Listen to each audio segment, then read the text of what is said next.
Titus Andronicus, William Shakespeare, Act 1, Scene I. Rome. Before the Capitol, the tomb of the Andronicus are appearing. The tribunes and senators aloft.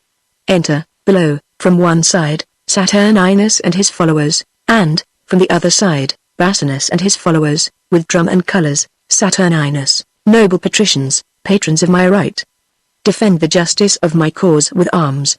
And, countrymen, my loving followers, plead my successive title with your swords. I am his firstborn son, that was the last, that wore the imperial diadem of Rome. Then let my father's honours live in me, nor wrong mine age with this indignity. Bassanus, Romans, friends, followers, favourers of my right. If ever Bassanus, Caesar's son, were gracious in the eyes of royal Rome, keep then this passage to the Capitol, and suffer not dishonour to approach. The imperial seat, to virtue consecrate, to justice, continence and nobility. But let desert in pure election shine, and, Romans, fight for freedom in your choice. Enter Marcus Andronicus, aloft, with the crown. Marcus Andronicus, princes, that strive by factions and by friends, ambitiously for rule and empery. Know that the people of Rome, for whom we stand, a special party, have, by common voice, in election for the Roman empery, chosen Andronicus, surnamed Pius, for many good and great deserts to Rome. A nobler man, a braver warrior, lives not this day within the city walls. He by the Senate is exited home, from weary wars against the barbarous Goths, that, with his sons, a terror to our foes, hath yoked a nation strong, train up in arms. 10 years are spent since first he undertook this cause of Rome, and chastised with arms our enemies' pride. 5 times he hath returned, bleeding to Rome, bearing his valiant sons, in coffins from the field. And now at last, laden with horror's spoils, returns the good Andronicus to Rome. Renowned Titus, flourishing in arms, let us entreat, by honour of his name, whom worthily you would have now succeed, and in the Capitol and Senate's right, whom you pretend to honour and adore, that you withdraw you and abate your strength. Dismiss your followers and, as suitors should, plead your deserts in peace and humbleness. Saturninus, how fair the tribune speaks to calm my thoughts. Bassanus, Marcus Andronicus, so I do lie, in thy uprightness and integrity. And so I love and honour thee and thine, thy noble brother Titus and his sons, and her to whom my thoughts are humbled all. Gracious Lavinia, Rome's rich ornament, that I will here dismiss my loving friends, and to my fortunes and the people's favour, commit my cause in balance to be weighed. Exeunt the followers of Bassanus, Saturninus, friends, that have been thus forward in my right. I thank you all and here dismiss you all. And to the love and favour of my country, commit myself, my person and the cause. Exeunt the followers of Saturninus. Rome, be as just and gracious unto me, as I am confident and kind to thee. Open the gates, and let me in. Bassanus, tribunes, and me, a poor competitor, flourish. Saturninus and Bassanus go up into the Capitol. Enter a captain. Captain, Romans, make way. The good Andronicus, patron of virtue, Rome's best champion, successful in the battles that he fights, with honour and with fortune is returned, from where he circumscribed with his sword, and brought to yoke, the enemies of Rome. Drums and trumpets sounded. Enter Marcius and Mucius, after them, 2 men bearing a coffin covered with black, then Lucius and Quintus. After them, Titus Andronicus, and then Tamara, with Elarbus, Demetrius, Chiron, Aaron, and other Goths, prisoners, soldiers and people following.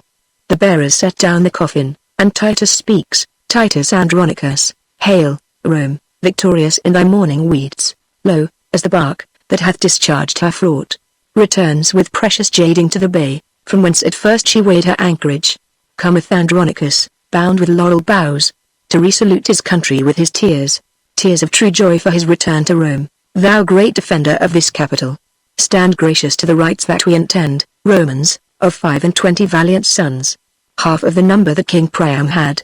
Behold the poor remains, alive and dead, these that survive let Rome reward with love, these that I bring unto their latest home, with burial amongst their ancestors.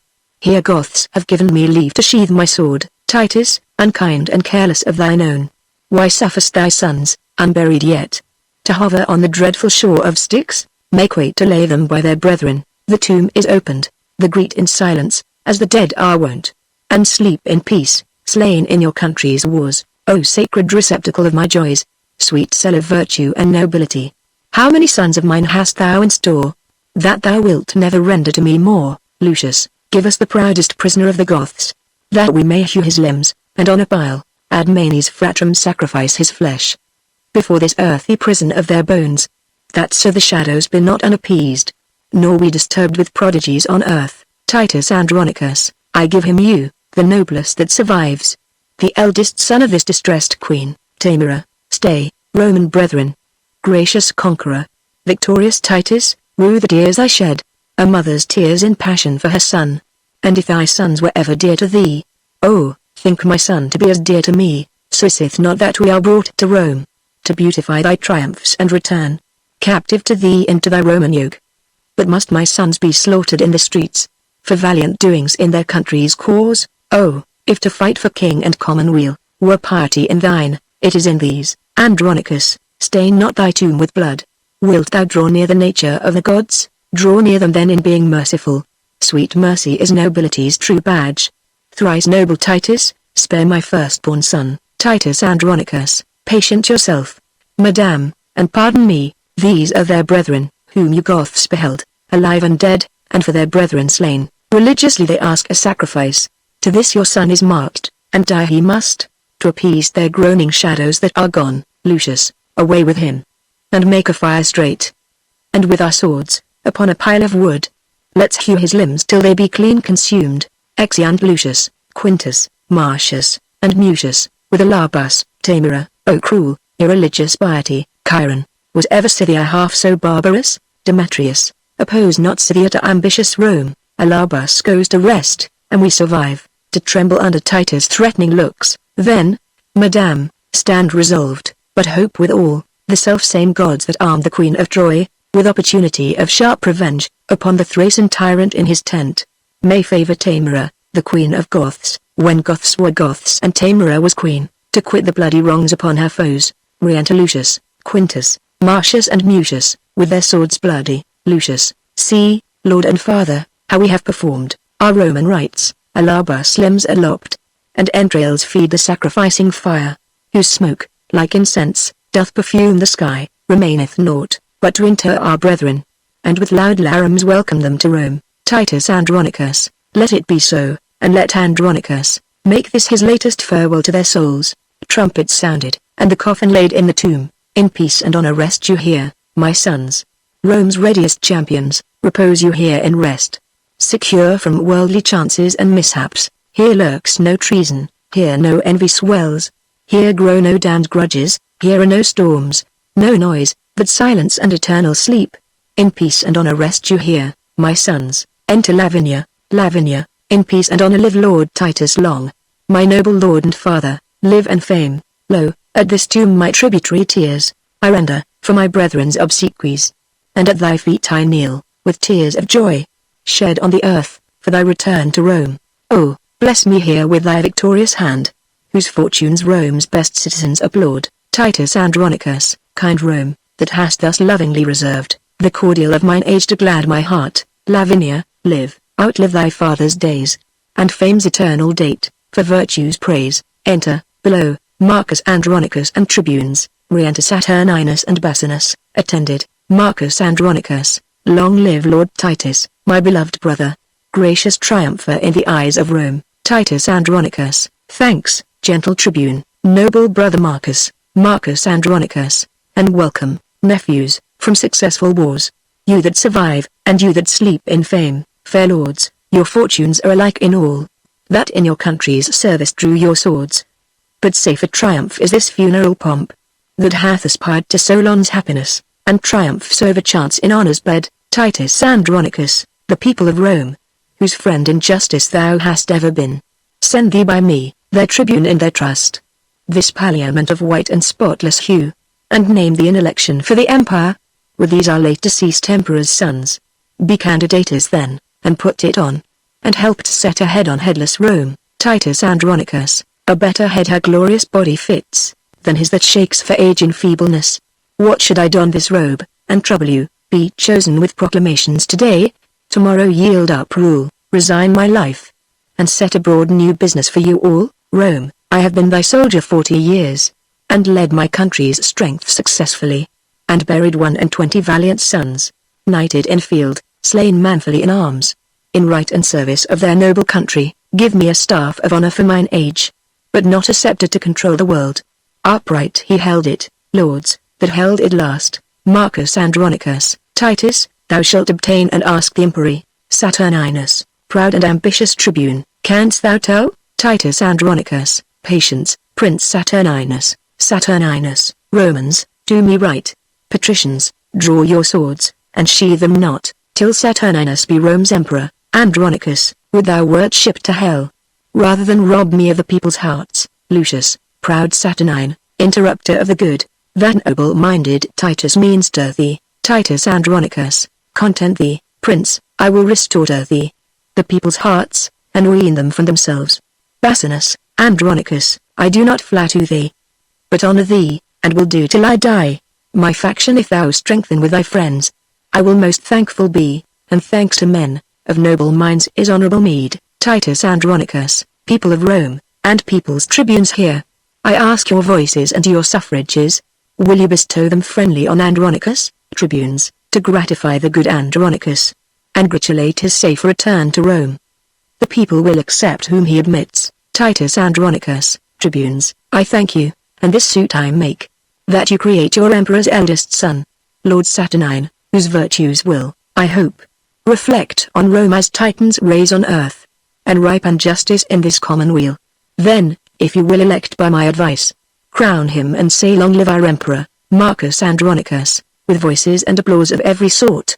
Patricians and plebeians, we create, Lord Saturninus Rome's great emperor, and say long live our emperor Saturnine, a long flourish till they come down. Saturninus, Titus Andronicus, for thy favors done to us in our election this day, I give thee thanks in part of thy deserts, and will with deeds requite thy gentleness, and, for an onset, Titus, to advance thy name and honorable family, Lavinia will I make my empress, Rome's royal mistress, mistress of my heart, and in the sacred pantheon her espouse.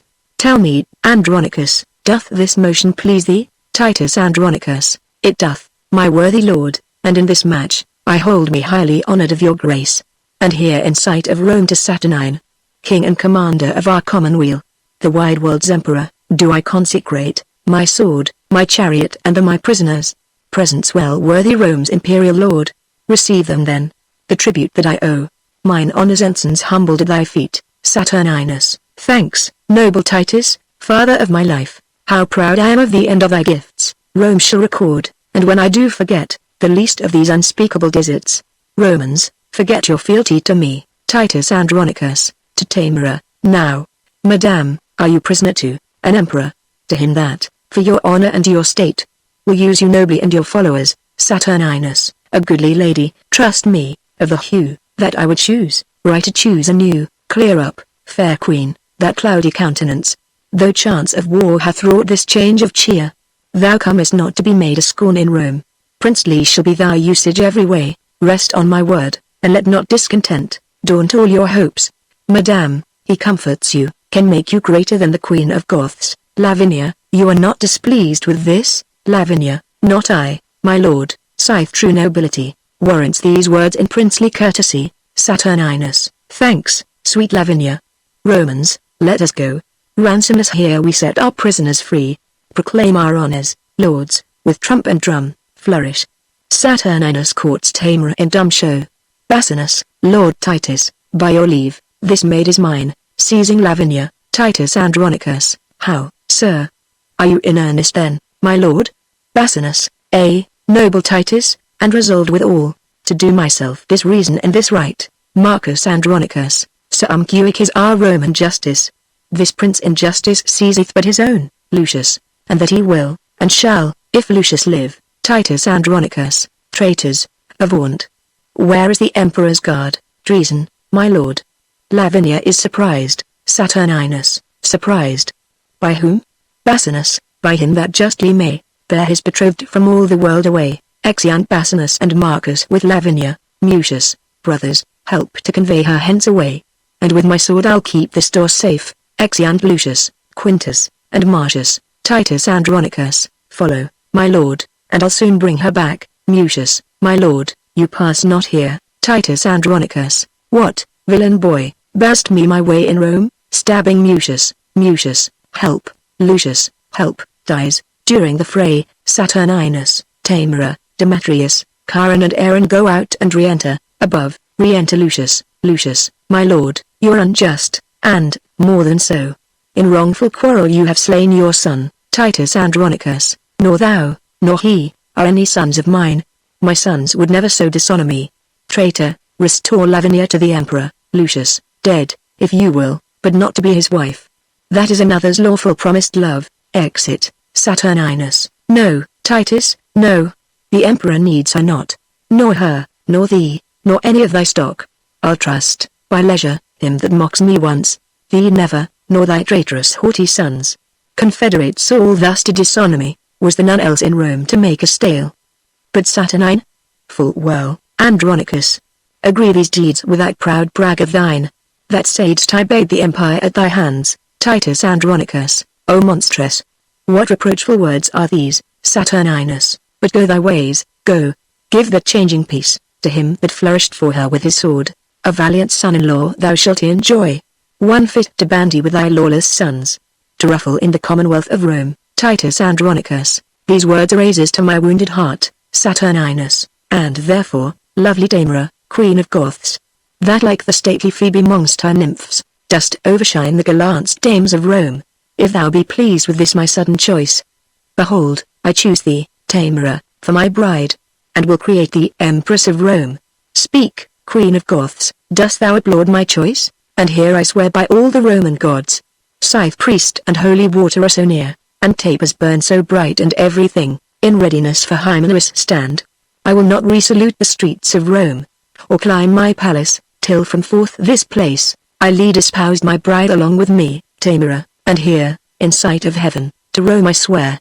If Saturnine advance the queen of Goths, she will a handmaid be to his desires, a loving nurse, a mother to his youth. Saturninus, ascend, fair queen, Pantheon. Lords, accompany your noble emperor and his lovely bride, sent by the heavens for Prince Saturnine, whose wisdom hath her fortune conquered.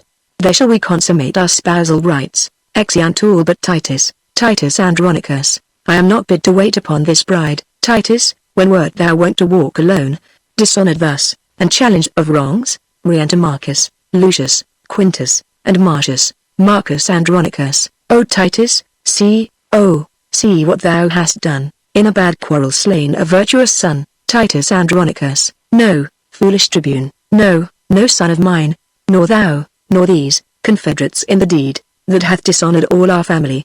Unworthy brother, and unworthy sons, Lucius. But let us give him burial, as becomes. Give Mucius burial with our brethren, Titus Andronicus. Traitors, away.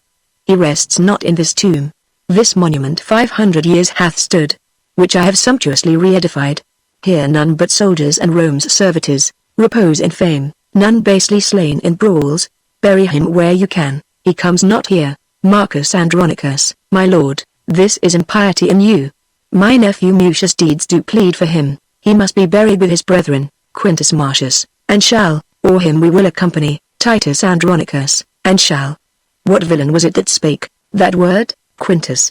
He that would vouch it in any place but here, Titus Andronicus. What, would you bury him in my despite? Marcus Andronicus, no, noble Titus, but entreat of thee, to pardon Mucius and to bury him, Titus Andronicus. Marcus, even thou hast struck upon my crest, and, with these boys, mine honor thou hast wounded. My foes I do repute you every one. So, trouble me no more, but get you gone, Marcius. He is not with himself, let us withdraw, Quintus, not I, till Mucius' bones be buried. Marcus and the sons of Titus kneel. Marcus Andronicus, brother, for in that name doth nature plead, Quintus, father, and in that name doth nature speak, Titus Andronicus, speak thou no more, if all the rest will speed. Marcus Andronicus, renowned Titus, more than half my soul, Lucius, dear father, soul and substance of her soul, Marcus Andronicus, suffer thy brother Marcus to endure, his noble nephew here in virtue's nest, that died in honor and Lavinia's cause. Thou art a Roman, be not barbarous. The Greeks upon advice did bury Ajax, that slew himself, and wise Laertes' son, did graciously plead for his funerals.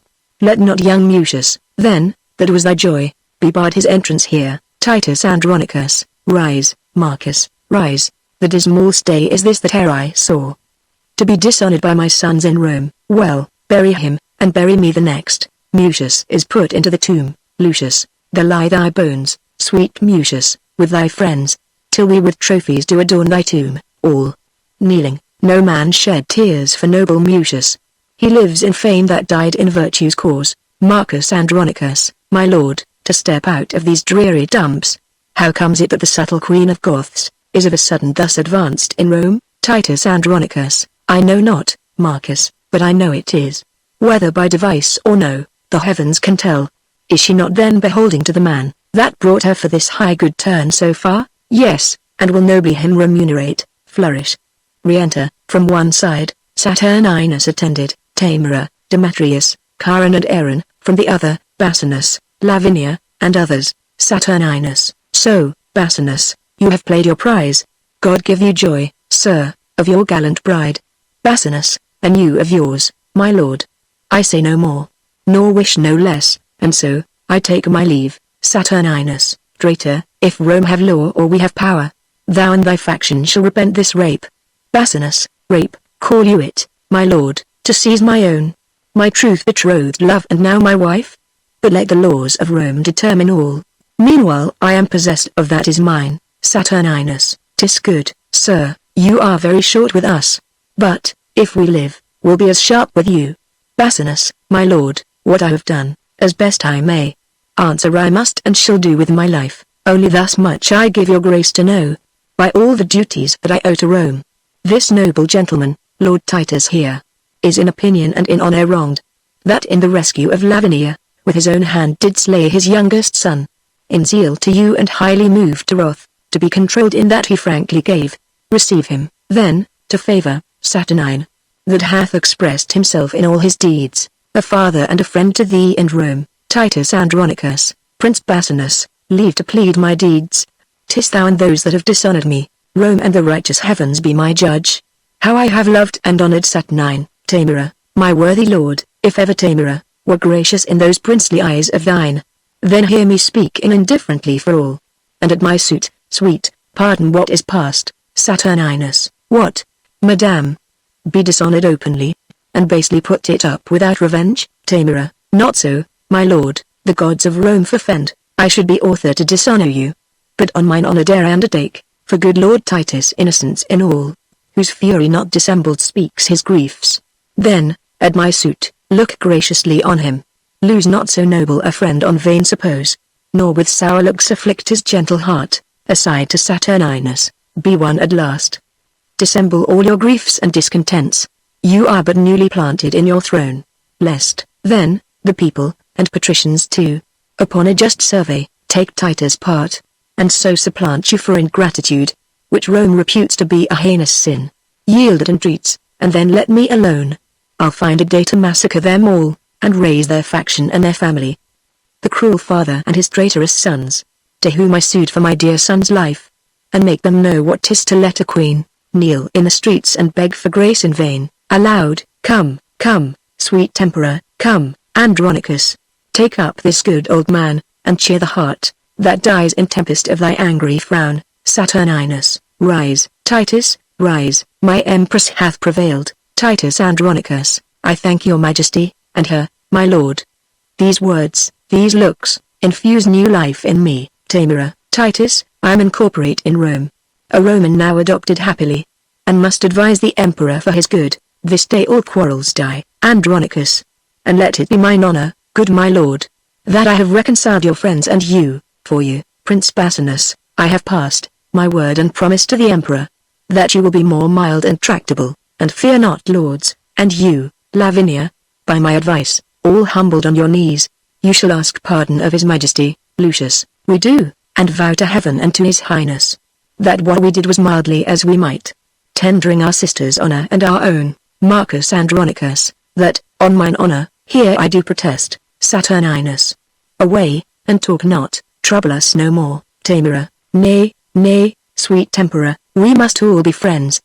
The tribune and his nephews kneel for grace. I will not be denied. Sweetheart, look back. Saturninus, Marcus, for thy sake and thy brother's here, and at my lovely Tamara's entreats, I do remit these young men's heinous faults. Stand up, Lavinia, though you left me like a churl.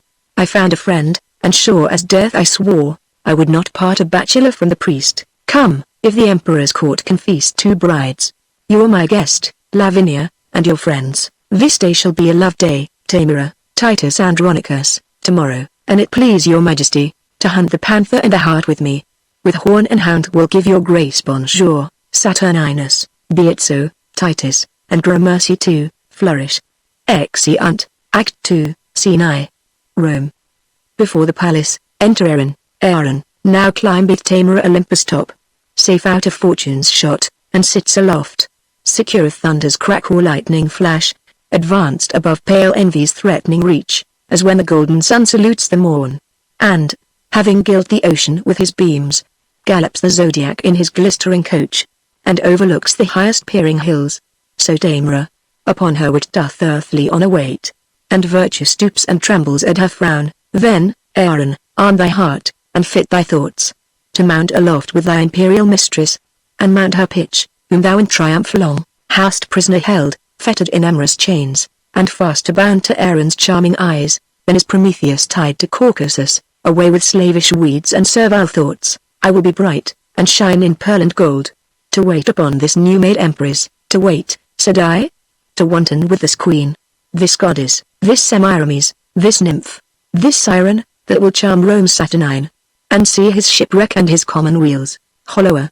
What storm is this? Enter Demetrius and Chiron. Braving, Demetrius, Chiron, thy years want wit, thy wit wants edge, and manners, to intrude where I am graced, and may, for aught thou know street, affected be. Chiron, Demetrius, thou dost overween in all, and so in this, to bear me down with braves. 'Tis not the difference of a year or two, makes me less gracious or thee more fortunate. I am as able and as fit as thou, to serve, and to deserve my mistress' grace, and that my sword upon thee shall approve, and plead my passions for Lavinia's love. Aaron, aside, clubs, clubs.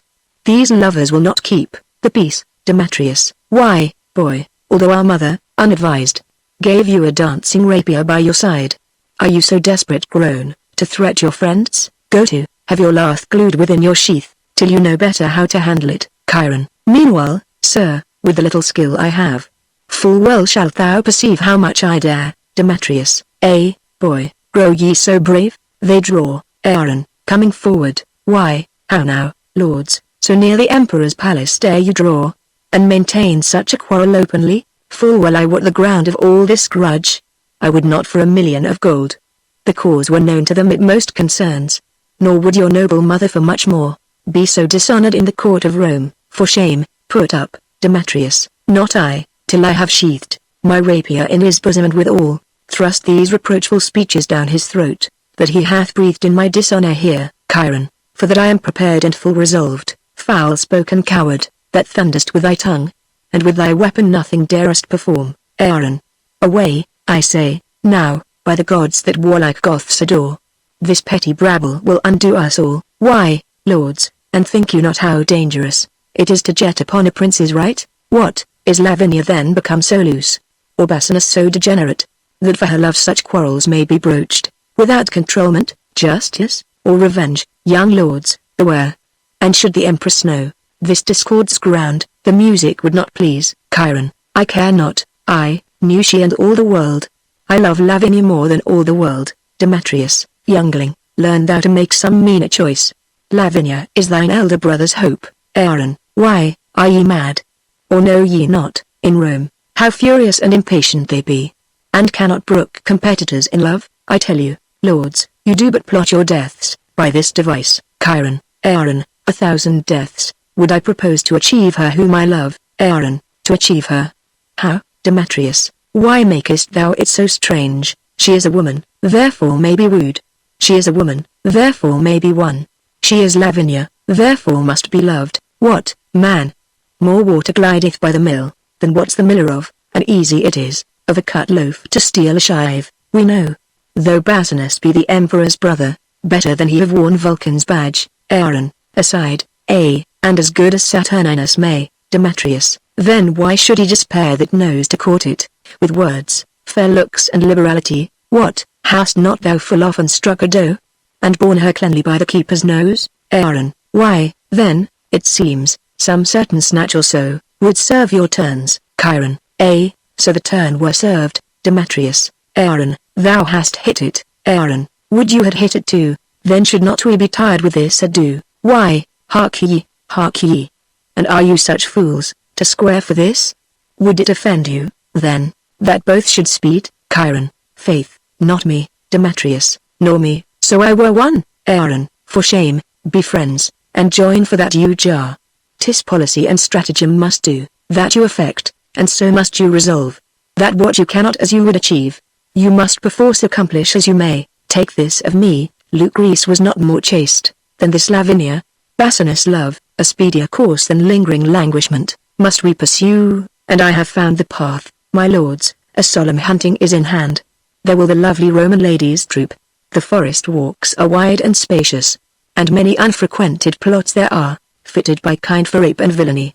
Single you thither then this dainty doe, and strike her home by force, if not by words.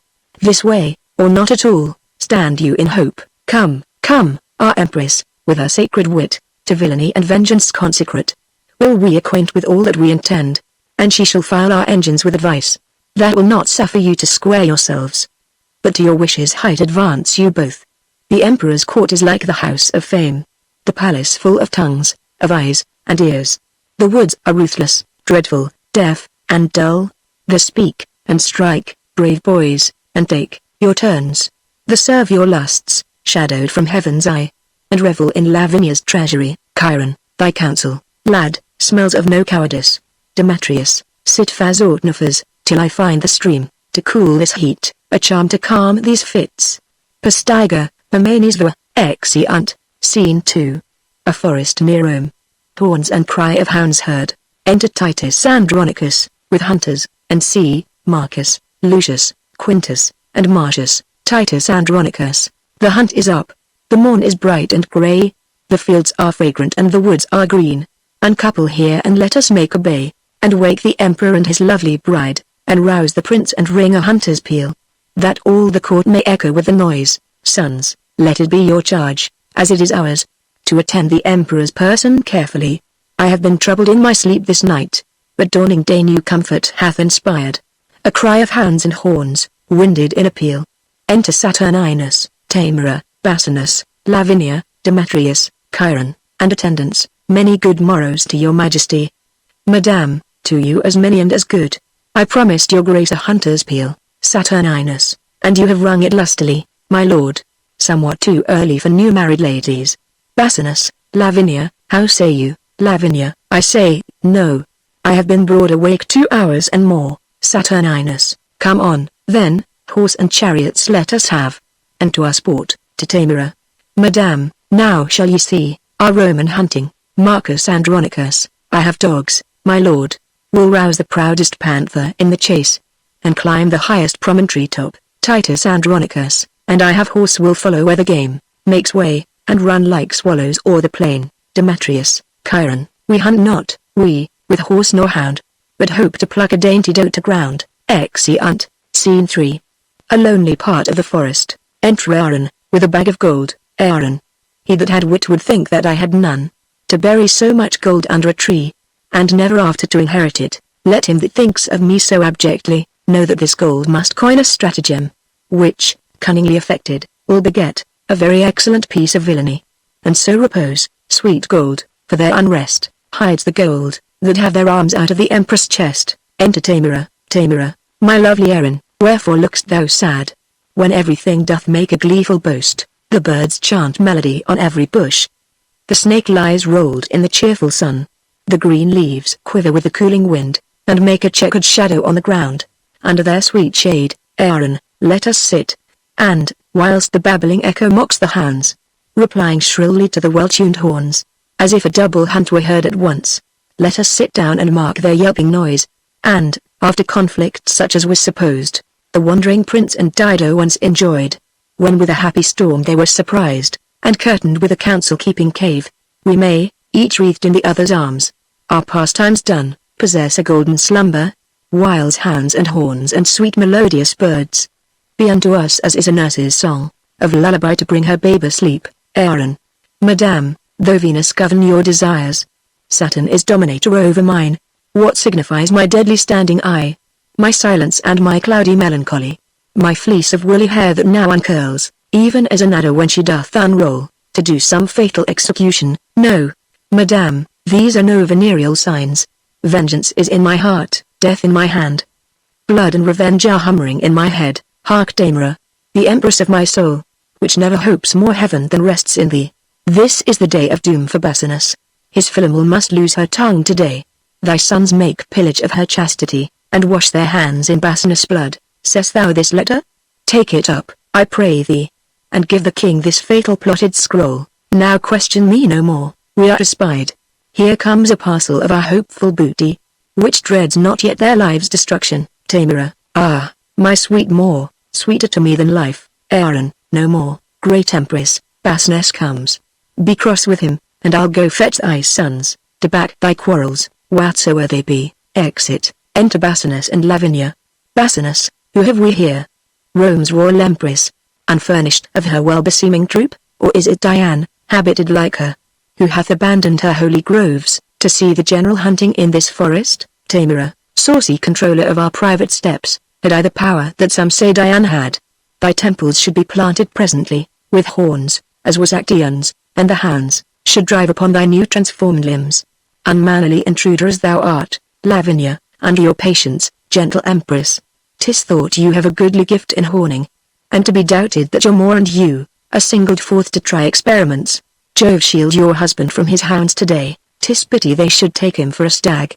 Bassianus, believe me, queen, your swart Cimmerian, doth make your honour of his body's hue spotted, detested, and abominable. Why are you sequestered from all your train, dismounted from your snow-white goodly steed, and wandered hither to an obscure plot, accompanied but with a barbarous Moor? If foul desire had not conducted you, Lavinia, and, being intercepted in your sport, great treason that my noble lord be rated, for sauciness. I pray you, let us hence, and let her joy her raven-coloured love. This valley fits the purpose passing well. Bassianus, the king my brother shall have note of this. Lavinia, for these slips have made him noted long. Good king, to be so mightily abused. Daimara, why have I patience to endure all this? Enter Demetrius and Chiron. Demetrius, how now, dear sovereign, and our gracious mother, why doth your highness look so pale and wan? Daimara, have I not reason, think you, to look pale? These two have ticed me hither to this place. A barren detested vale, you see it is. The trees, though summer, yet forlorn and lean, o'ercome with moss and baleful mistletoe. Here never shines the sun, here nothing breeds, unless the nightly owl or fatal raven. And when they showed me this abhorred pit, they told me, here, at dead time of the night, 1,000 fiends, 1,000 hissing snakes, 10,000 swelling toads, as many urchins, would make such fearful and confused cries, as any mortal body hearing it, should straight fall mad, or else die suddenly. No sooner had they told this hellish tale, but straight they told me they would bind me here, unto the body of a dismal ewe, and leave me to this miserable death. And then they called me foul adulteress, lascivious Goth, and all the bitterest terms, that ever ear did hear to such effect. And, had you not by wondrous fortune come, this vengeance on me had they executed, revenge it, as you love your mother's life. Or be ye not henceforth called my children. Demetrius, this is a witness that I am thy son, stabs Bassianus. Chiron, and this for me, struck home to show my strength, also stabs Bassianus, who dies. Lavinia, come, Semiramis, nay, barbarous Daimara, for no name fits thy nature but thy own. Daimara, give me thy poniard, you shall know, my boys, your mother's hand shall right your mother's wrong. Demetrius, stay. Madame, here is more belongs to her. First thrash the corn, then after burn the straw. This minion stood upon her chastity, upon her nuptial vow, her loyalty. And with that painted hope braves your mightiness. And shall she carry this unto her grave? Chiron, and if she do, I would I were an eunuch, drag hence her husband to some secret hole, and make his dead trunk pillow to our lust. Daimara, but when ye have the honey ye desire, let not this wasp outlive us both to sting. Chiron, I warrant you. Madame, we will well make that sure. Come, mistress, now perforce we will enjoy that nice preserved honesty of yours. Lavinia, O Tamara. Thou bear'st a woman's face, Tamara, I will not hear her speak, away with her. Lavinia, sweet lords, entreat her hear me but a word. Demetrius, listen, fair madam, let it be your glory, to see her tears, but be your heart to them, as unrelenting flint to drops of rain. Lavinia, when did the tiger's young ones teach the dam? Oh, do not learn her wrath, she taught it thee. The milk thou suckedst from her did turn to marble. Even at thy teat thou hadst thy tyranny, yet every mother breeds not sons alike. To Chiron, do thou entreat her show a woman pity. Chiron, what, wouldst thou have me prove myself a bastard? Lavinia, 'tis true. The raven doth not hatch a lark. Yet have I heard, oh, could I find it now! The lion moved with pity did endure, to have his princely paws pared all away. Some say that ravens foster forlorn children, the whilst their own birds famish in their nests. Oh, be to me, though thy hard heart say no, nothing so kind, but something pitiful. Tamara, I know not what it means, away with her. Lavinia, oh, let me teach thee. For my father's sake, that gave thee life, when well he might have slain thee. Be not obdurate, open thy deaf ears. Tamara, hadst thou in person ne'er offended me, even for his sake am I pitiless. Remember, boys, I poured forth tears in vain, to save your brother from the sacrifice. But fierce Andronicus would not relent. Therefore, away with her, and use her as you will. The worse to her, the better loved of me. Lavinia, O Tamara, be called a gentle queen, and with thine own hands kill me in this place, for 'tis not life that I have begged so long. Poor I was slain when Barsanus died. Tamara, what begg'st thou, then? Fond woman, let me go. Lavinia, 'tis present death I beg, and one thing more, that womanhood denies my tongue to tell. Oh, keep me from their worse than killing lust, and tumble me into some loathsome pit, where never man's eye may behold my body. Do this, and be a charitable murderer. Tamara, so should I rob my sweet sons of their fee? No, let them satisfy their lust on thee. Demetrius, away. For thou hast stayed us here too long. Lavinia, no grace? No womanhood? Ah, beastly creature, the blot and enemy to our general name. Confusion fall. Chiron, nay, then I'll stop your mouth. Bring thou her husband. This is the hole wherein bid us hide him. Demetrius throws the body of Barsanus into the pit. Then exeunt Demetrius and Chiron, dragging off Lavinia. Tamara, farewell, my sons, see that you make her sure, ne'er let my heart know merry cheer indeed, till all the Andronici be made away. Now will I hence to seek my lovely more, and let my spleenful sons this droldy flow. Exit. Re-enter Aaron, with Quintus and Marcius. Aaron, come on, my lords, the better foot before.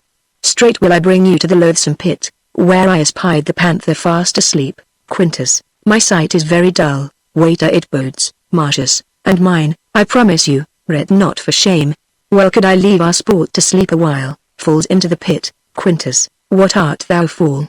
What subtle hole is this, whose mouth is covered with rude growing briars, upon whose leaves are drops of new shed blood, as fresh as morning dew distilled on flowers? A very fatal place it seems to me. Speak, brother, hast thou hurt thee with the fall? Marcius, O brother, with the dismalst object hurt, that ever I with sight made heart lament. Aaron, aside, now will I fetch the king to find them here, that he thereby may give a likely guess, how these were they that made away his brother. Exit. Marcius, why dost not comfort me, and help me out, from this unhallowed and blood-stained hole? Quintus, I am surprised with an uncouth fear.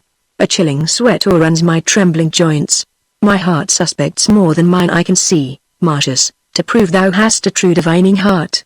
Aaron, and thou look down into this den, and see a fearful sight of blood and death. Quintus, Aaron is gone, and my compassionate heart will not permit mine eyes once to behold the thing whereat it trembles by surmise.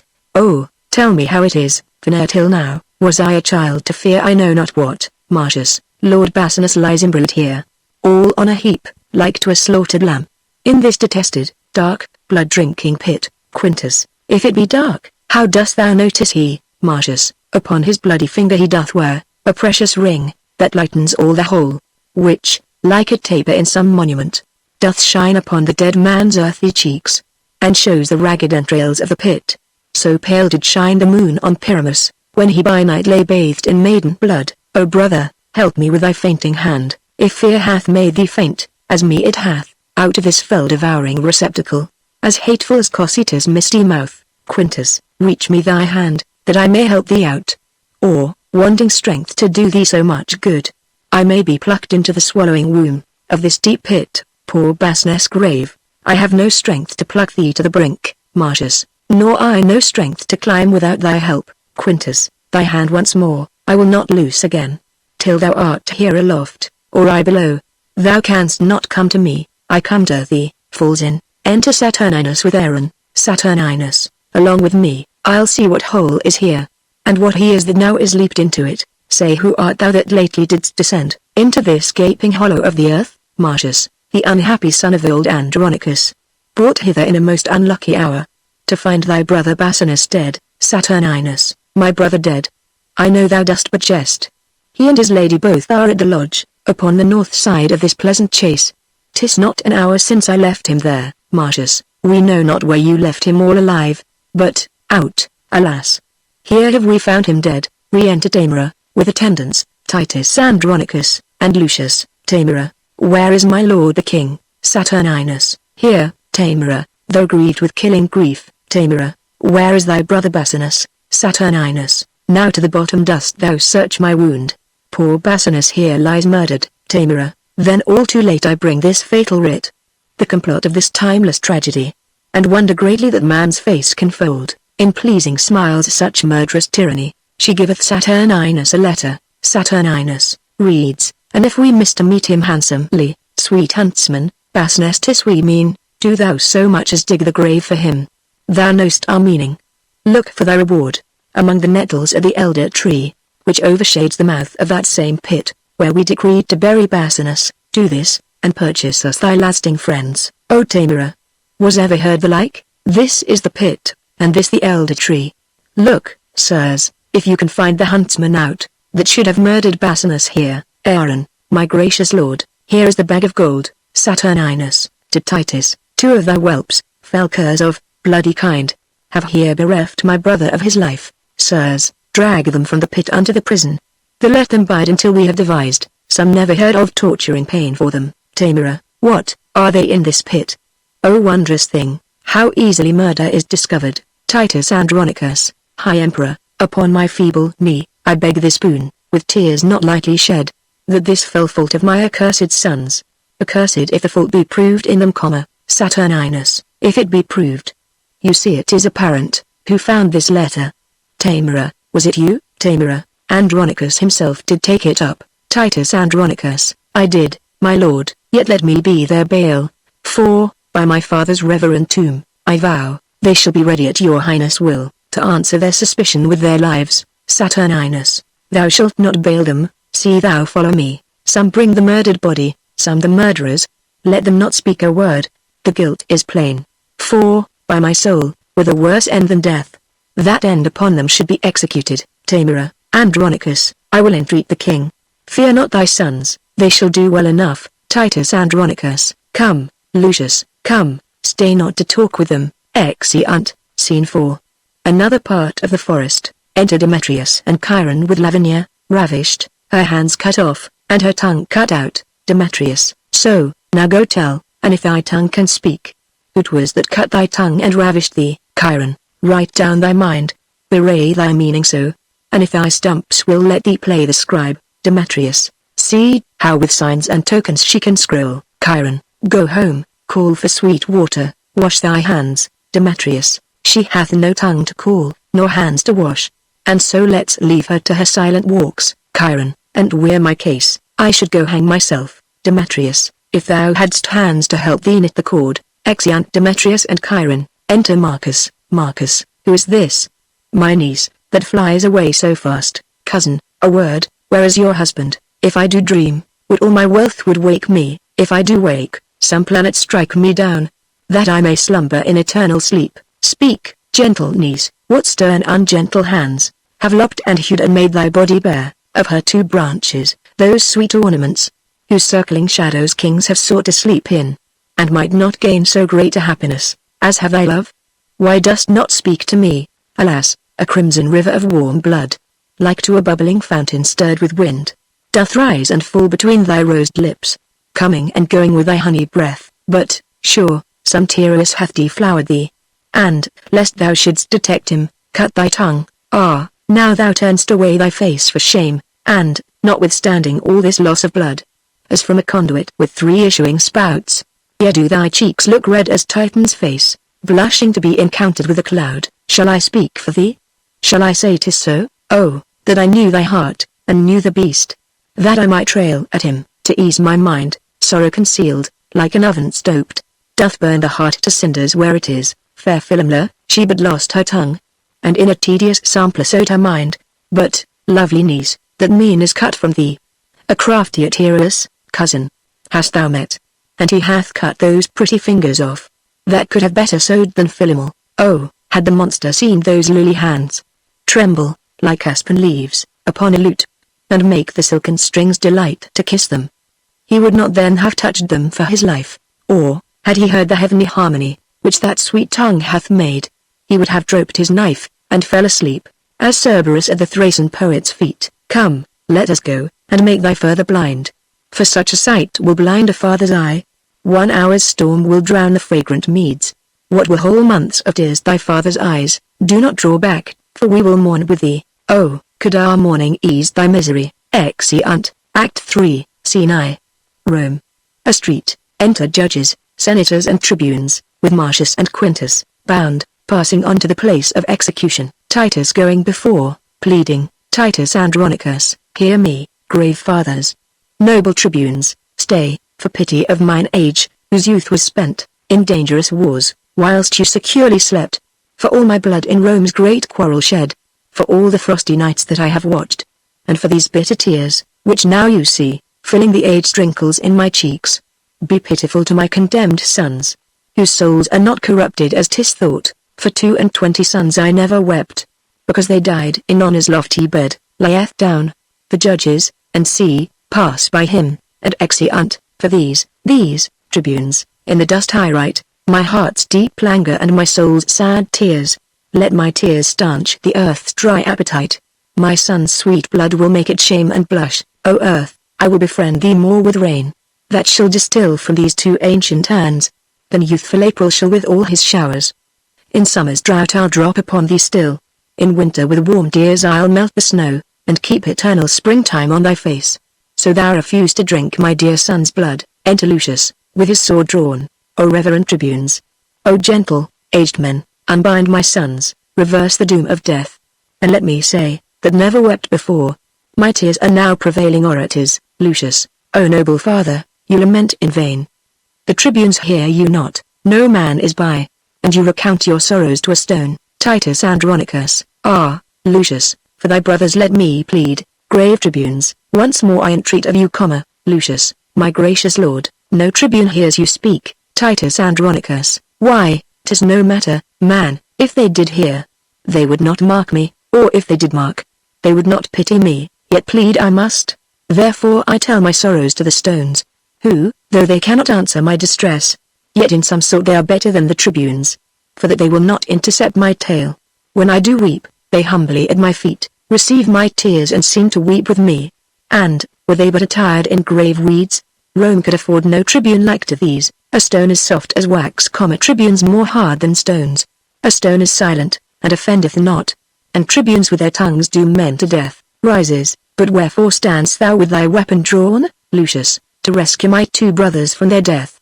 For which attempt the judges have pronounced my everlasting doom of banishment. Titus Andronicus, O happy man, they have befriended thee. Why, foolish Lucius, dost thou not perceive that Rome is but a wilderness of tigers? Tigers must prey, and Rome affords no prey. But me and mine, how happy art thou, then, from these devourers to be banished. But who comes with our brother Marcus here? Enter Marcus and Lavinia. Marcus Andronicus, Titus, prepare thy aged eyes to weep, or, if not so, thy noble heart to break. I bring consuming sorrow to thine age. Titus Andronicus, will it consume me? Let me see it, then. Marcus Andronicus, this was thy daughter? Titus Andronicus, why, Marcus, so she is. Lucius, me, this object kills me. Titus Andronicus, faint-hearted boy, arise, and look upon her. Speak, Lavinia, what accursed hand hath made thee handless in thy father's sight? What fool hath added water to the sea, or brought a faggot to bright burning Troy?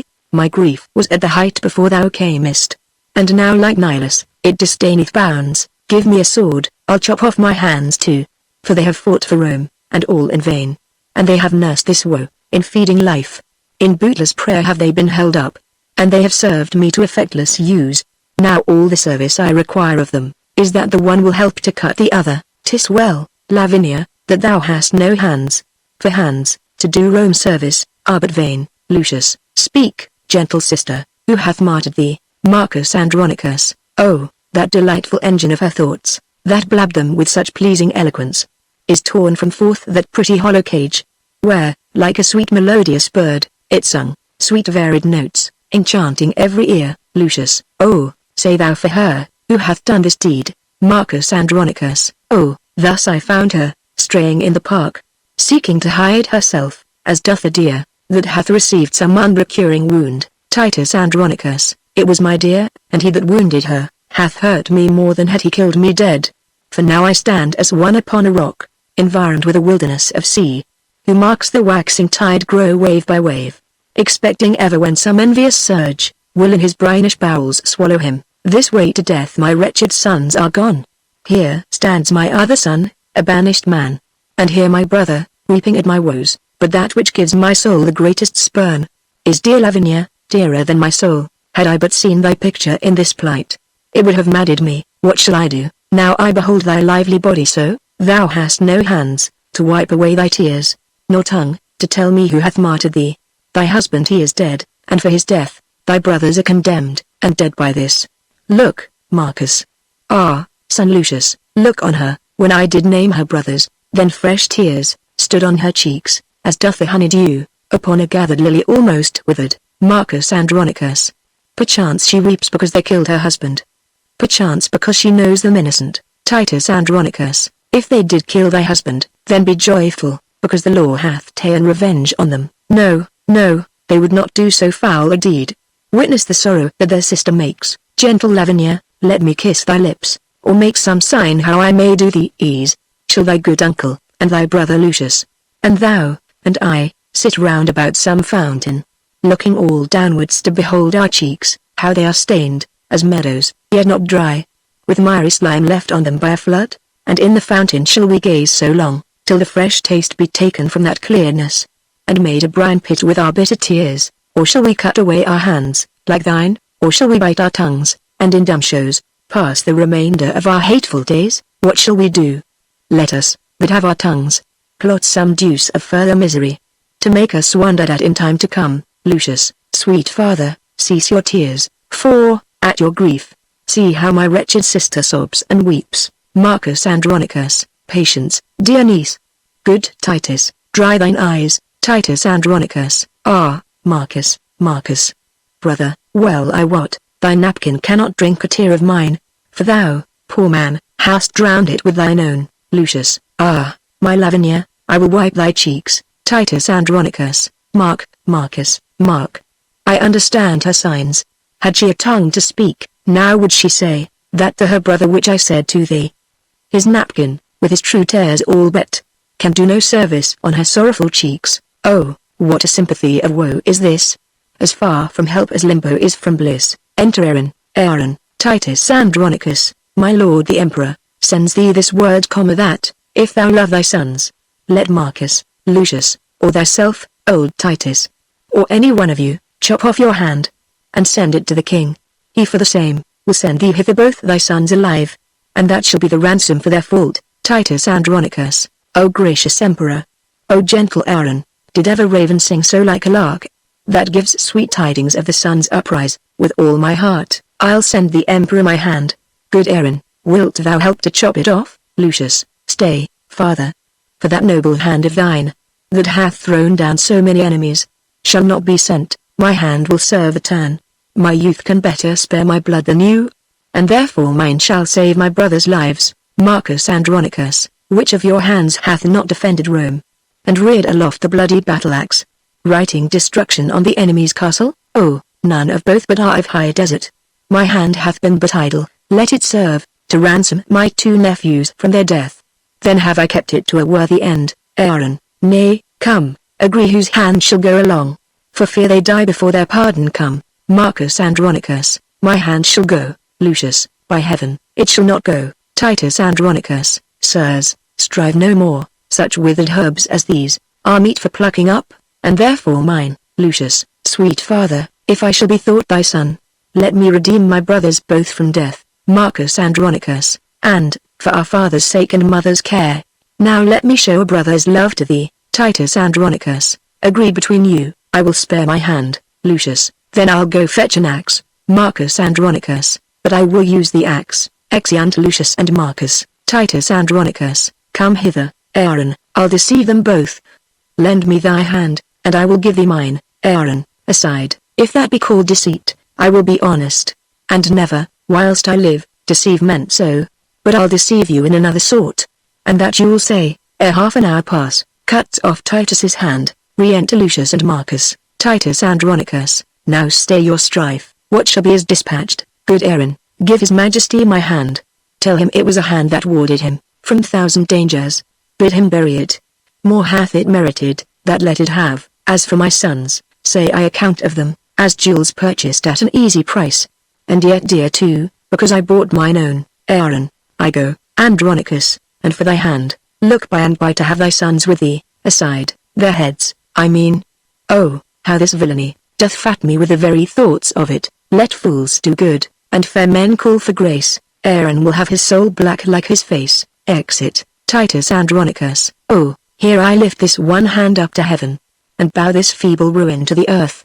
If any power pities wretched tears, to that I call, to Lavinia, what, wilt thou kneel with me? Do, then, dear heart, for heaven shall hear our prayers, or with our sighs we'll breathe a welkin dim, and stain the sun with fog, as sometime clouds, when they do hug him in their melting bosoms. Marcus Andronicus, O brother, speak with possibilities, and do not break into these deep extremes. Titus Andronicus, is not my sorrow deep, having no bottom? Then be my passions bottomless with them. Marcus Andronicus, but yet let reason govern thy lament. Titus Andronicus, if there were reason for these miseries, then into limits could I bind my woes.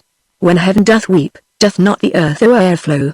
If the winds rage, doth not the sea wax mad, threatening the welkin with his big swollen face? And wilt thou have a reason for this coil? I am the sea, hark, how her sighs do blow. She is the weeping welkin, I the earth. Then must my sea be moved with her sighs? Then must my earth with her continual tears, become a deluge, overflowed and drowned. For why my bowels cannot hide her woes, but like a drunkard must I vomit them. Then give me leave, for losers will have leave, to ease their stomachs with their bitter tongues. Enter a messenger, with 2 heads in a hand. Messenger, worthy Andronicus, ill art thou repaid, for that good hand thou sent'st the emperor. Here are the heads of thy 2 noble sons, and here's thy hand, in scorn to thee sent back. Thy griefs their sports, thy resolution mocked. That woe is me to think upon thy woes, more than remembrance of my father's death. Exit. Marcus Andronicus, now let hot Etna cool in Sicily, and be my heart an ever-burning hell. These miseries are more than may be borne, to weep with them that weep doth ease some deal.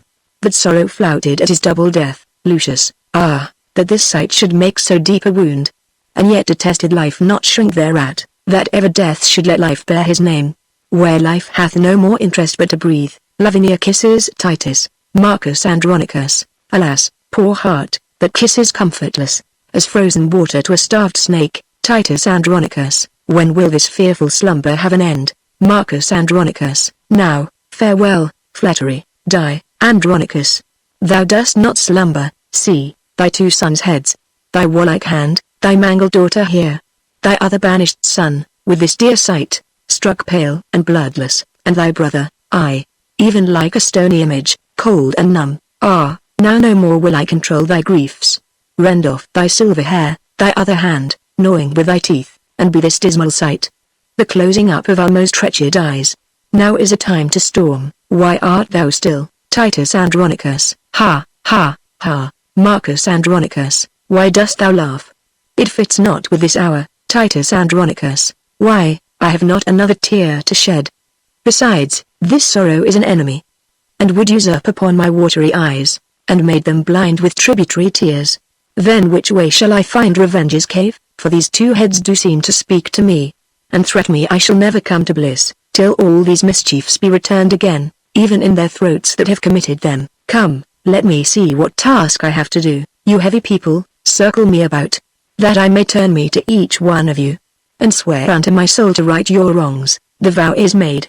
Come, brother, take a head, and in this hand the other I will bear. Lavinia, thou shalt be employed.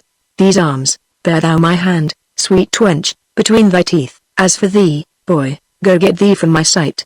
Thou art an exile, and thou must not stay. Hie to the Goths, and raise an army there. And, if you love me, as I think you do, let's kiss and part, for we have much to do. Exeunt Titus, Marcus, and Lavinia. Lucius. Farewell Andronicus, my noble father, the wafflest man that ever lived in Rome. Farewell, proud Rome, till Lucius come again. He leaves his pledges dearer than his life. Farewell, Lavinia, my noble sister. Oh, would thou wert as thou tofore hast been. But now nor Lucius nor Lavinia lives, but in oblivion and hateful griefs. If Lucius live, he will requite your wrongs, and make proud Saturnine and his emperors beg at the gates, like Tarquin and his queen. Now will I to the Goths, and raise a power, to be revenged on Rome and Saturnine. Exit. Scene 2. A room in Titus's house. A banquet set out. Enter Titus, Marcus, Lavinia and young Lucius, a boy, Titus Andronicus. So, now sit, and look you eat no more, than will preserve just so much strength in us, as will revenge these bitter woes of ours. Marcus, unknit that sorrow wreathe not. Thy niece and I, poor creatures, want our hands, and cannot passionate our tenfold grief, with folded arms. This poor right hand of mine, is left to tyrannize upon my breast, who, when my heart, all mad with misery, beats in this hollow prison of my flesh, then thus I thump it down. To Lavinia, thou map of woe, that thus dost talk in signs, when thy poor heart beats with outrageous beating. Thou canst not strike it thus to make it still, wound it with sighing, girl, kill it with groans, or get some little knife between thy teeth, and just against thy heart make thou a hole, that all the tears that thy poor eyes let fall, may run into that sink, and soaking in, drown the lamenting fool in sea salt tears. Marcus Andronicus. Fie, brother, fie. Teach her not thus to lay such violent hands upon her tender life. Titus Andronicus. How now? Has sorrow made thee dote already? Why, Marcus, no man should be mad but I. What violent hands can she lay on her life? Ah, wherefore dost thou urge the name of hands? To bid Aeneas tell the tale twice or how Troy was burnt and he made miserable. Oh, handle not the theme, to talk of hands, lest we remember still that we have none. Fie, how frantically I square might talk, as if we should forget we had no hands. If Marcus did not name the word of hands, come, let's fall to, and, gentle girl, eat this. Here is no drink. Hark, Marcus, what she says. I can interpret all her martyred signs. She says she drinks no other drink but tears, brewed with her sorrow, meshed upon her cheeks. Speechless complainer, I will learn thy thought. In thy dumb action will I be as perfect, as begging hermits in their holy prayers. Thou shalt not sigh, nor hold thy stumps to heaven, nor wink, nor nod, nor kneel, nor make a sign. But I of these will rest an alphabet, and by still practice learn to know thy meaning. Young Lucius, good grandsire, leave these bitter deep laments. Make my aunt merry with some pleasing tale. Marcus Andronicus. Alas, the tender boy, in passion moved, doth weep to see his grandsire's heaviness. Titus Andronicus. Peace, tender sapling, thou art made of tears, and tears will quickly melt thy life away. Marcus strikes the dish with a knife. What dost thou strike at, Marcus, with thy knife? Marcus Andronicus. At that I have killed, my lord, a fly. Titus Andronicus. Out on thee, murderer. Thou kill'st my heart. Mine eyes are cloyed with view of tyranny. A deed of death done on the innocent, becomes not Titus brother, get thee gone. I see thou art not for my company. Marcus Andronicus. Alas, my lord, I have but killed a fly. Titus Andronicus. But how, if that fly had a father and mother, how would he hang his slender gilded wings, and buzz lamenting doings in the air, poor harmless fly, that, with his pretty buzzing melody, came here to make us merry? And thou hast killed him, Marcus Andronicus. Pardon me, sir, it was a black ill-favored fly, like to the empress more, therefore I killed him. Titus Andronicus. Oh, then pardon me for reprehending thee, for thou hast done a charitable deed. Give me thy knife, I will insult on him. Flattering myself, as if it were the more, come hither purposely to poison me. There's for thyself, and that's for Tamara. Ah, sirrah, yet, I think, we are not brought so low. but that between us we can kill a fly, that comes in likeness of a coal-black Moor, Marcus Andronicus. Alas, poor man. Grief has so wrought on him. He takes false shadows for true substances. Titus Andronicus, come, take away. Lavinia, go with me. I'll to thy closet, and go read with thee, sad stories chanced in the times of old. Come, boy, and go with me, thy sight is young, and thou shalt read when mine begin to dazzle. Exeunt, Act 4, Scene I. Rome. Titus's garden, enter young Lucius, and Lavinia running after him, and the boy flies from her, with books under his arm. Then enter Titus and Marcus. Young Lucius, help, grandsire, help. My aunt Lavinia follows me everywhere, I know not why. Good Uncle Marcus, see how swift she comes. Alas, sweet aunt, I know not what you mean. Marcus Andronicus, stand by me. Lucius, do not fear thine aunt. Titus Andronicus, she loves thee, boy, too well to do thee harm. Young Lucius, when my father was in Rome she did. Marcus Andronicus, what means my niece Lavinia by these signs? Titus Andronicus, fear her not. Lucius, somewhat doth she mean. See, Lucius, see how much she makes of thee. Somewhither would she have thee go with her. Boy, Cornelia never with more care, read to her sons than she hath read to thee, sweet poetry and Tully's orator. Marcus Andronicus, canst thou not guess wherefore she plies thee thus? Young Lucius, my lord, I know not, nor can I guess, unless some fit or frenzy do possess her. For I have heard my grandsire say full oft, extremity of griefs would make men mad. And I have read that Hecuba of Troy ran mad through sorrow, that made me to fear. Although, my lord, I know my noble aunt loves me as dear as e'er my mother did, and would not, but in fury, fright my youth, which made me down to throw my books, and fly, causeless, perhaps. But pardon me, sweet aunt, and, madame, if my uncle Marcus go, I will most willingly attend your ladyship. Marcus Andronicus, Lucius, I will. Lavinia turns over with her stumps the books which Lucius has let fall. Titus Andronicus, how now, Lavinia? Marcus, what means this? Some book there is that she desires to see. Which is it, girl, of these? Open them, boy. But thou art deeper read, and better skilled. Come, and take choice of all my library, and so beguile thy sorrow, till the heavens reveal the damned contriver of this deed. Why lifts she up her arms in sequence thus? Marcus Andronicus, I think she means that there was more than one confederate in the fact, more there was. Or else to heaven she heaves them for revenge. Titus Andronicus, Lucius, what book is that she tosseth so? Young Lucius, grandsire, 'tis Ovid's Metamorphoses. My mother gave it me. Marcus Andronicus, for love of her that's gone. Perhaps she culled it from among the rest. Titus Andronicus, soft. See how busily she turns the leaves, helping her, what would she find? Lavinia, shall I read? This is the tragic tale of Philomel, and treats of Tyrrheus' treason and his rape. And rape, I fear, was root of thine annoy. Marcus Andronicus, see, brother, see, note how she quotes the leaves. Titus Andronicus, Lavinia, wert thou thus surprised, sweet girl, ravished and wronged, as Philomela was, forced in the ruthless, vast, and gloomy woods? See, such a place there is, where we did hunt. Oh, had we never hunted there! Patterned by that the poet here describes, by nature made for murders and for rapes. Marcus Andronicus, oh, why should nature build so foul a den? Unless the gods delight in tragedies? Titus Andronicus, give signs, sweet girl, for here are none. But friends, what Roman lord it was durst do the deed? Or slunk not Saturnine, as Tarquin erst, that left the camp to sin in Lucre's bed? Marcus Andronicus, sit down, sweet niece, brother, sit down by me. Apollo, Pallas, Jove, or Mercury, inspire me, that I may this reason find. My lord, look here, Lavinia. This sandy plot is plain. Guide, if thou canst, this after me, when I have writ my name, without the help of any hand at all. He writes his name with his staff, and guides it with feet and mouth. Cursed be that heart that forced us to this shift. Write thou, good niece, and here display, at last, what God will have discovered for revenge.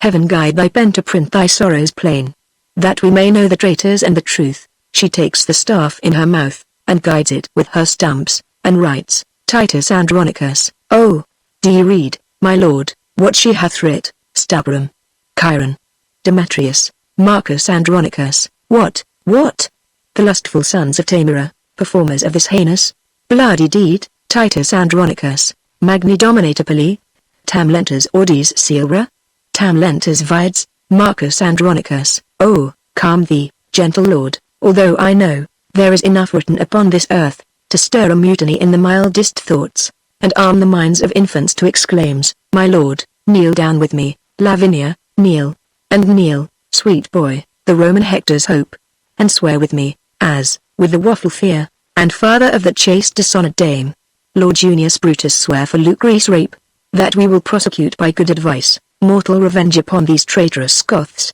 and see their blood, or die with this reproach, Titus Andronicus, 'tis sure enough, and you knew how, but if you hunt these bare whelps, then beware. The dam will wake, and, if she wind you once, she's with the lion deeply still in league, and lulls him whilst she plieth on her back, and when he sleeps will she do what she list. You are a young huntsman, Marcus, let it alone, and, come, I will go get a leaf of brass, and with a gad of steel will write these words, and lay it by, the angry northern wind, will blow these sands, like Sibyl's leaves, abroad. And where's your lesson, then? Boy, what say you, young Lucius? I say, my lord, that if I were a man, their mother's bedchamber should not be safe, for these bad bondmen to the yoke of Rome, Marcus Andronicus. That's my boy.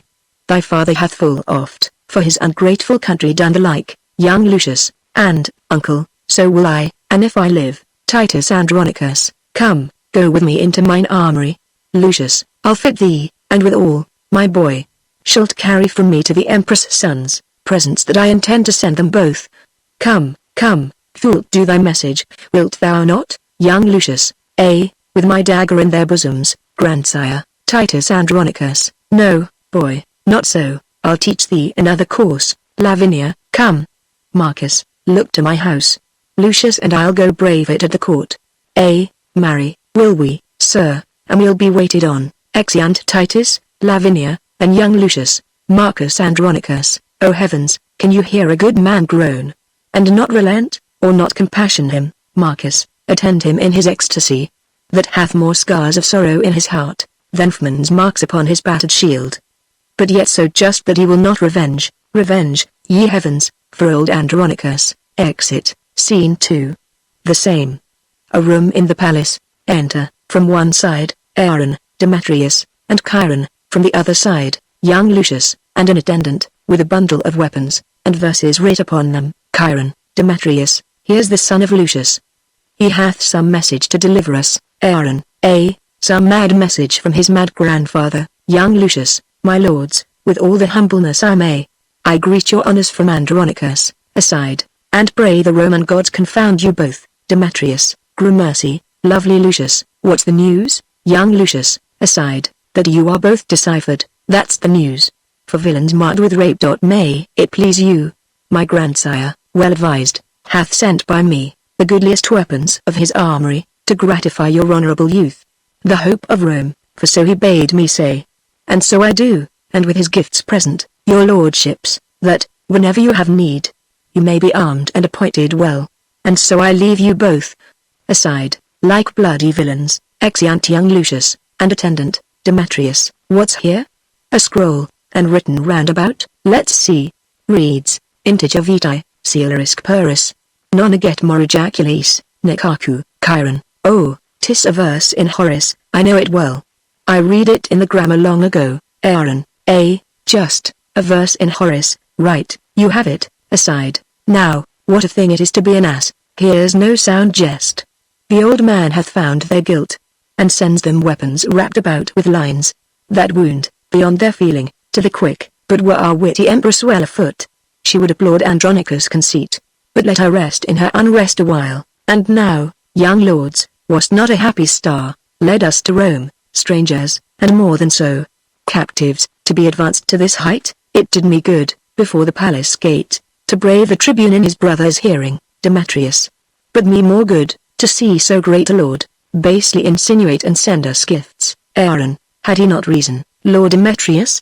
Did you not use his daughter very friendly, Demetrius? I would we had 1,000 Roman dames, at such a bay, by turn to serve our lust. Chiron, a charitable wish and full of love. Aaron, Here lacks but your mother for to say amen, Chiron, and that would she for 20,000 more, Demetrius. Come, let us go, and pray to all the gods, for our beloved mother in her pains. Aaron, aside, pray to the devils, the gods have given us over.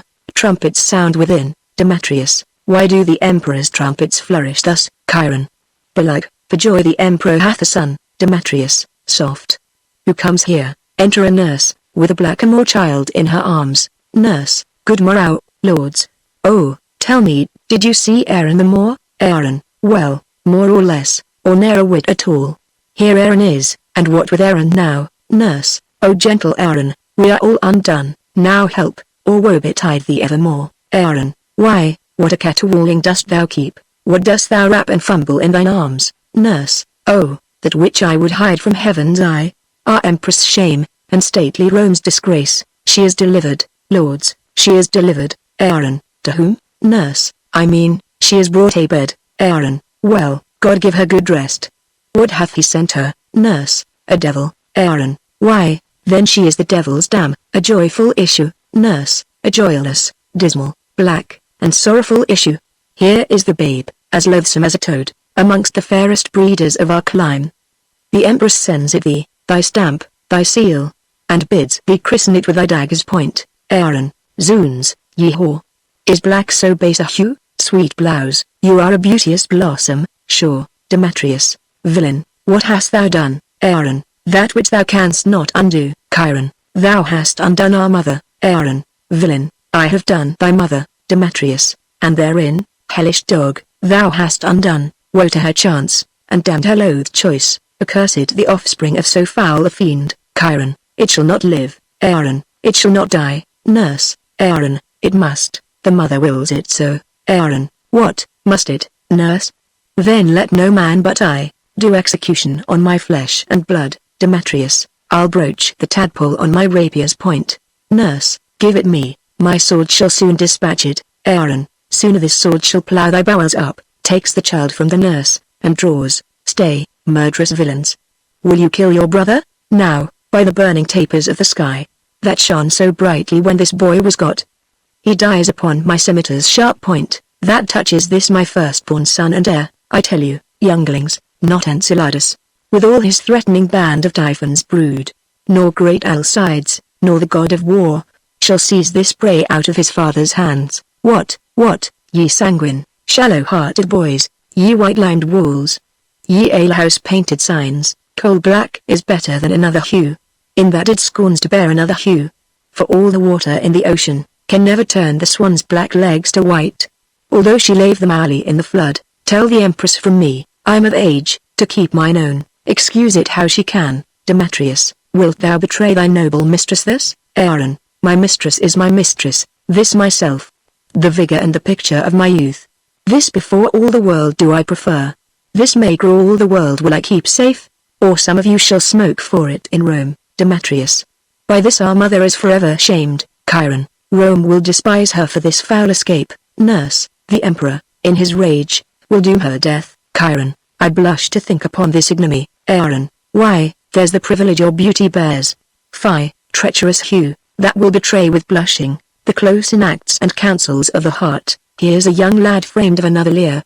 Look, how the black slave smiles upon the father, as who should say, old lad, I am thine own, he is your brother, lords, sensibly fed, of that self-blood that first gave life to you, and from that womb where you imprisoned were, he is enfranchised and come to light.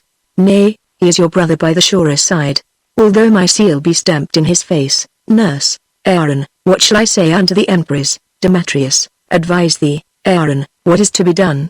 And we will all subscribe to thy advice. Save thou the child, so we may all be safe. Aaron, then sit we down, and let us all consult. My son and I will have the wind of you. Keep there, now talk at pleasure of your safety. They sit. Demetrius, how many women saw this child of his? Aaron, why, so, brave lords.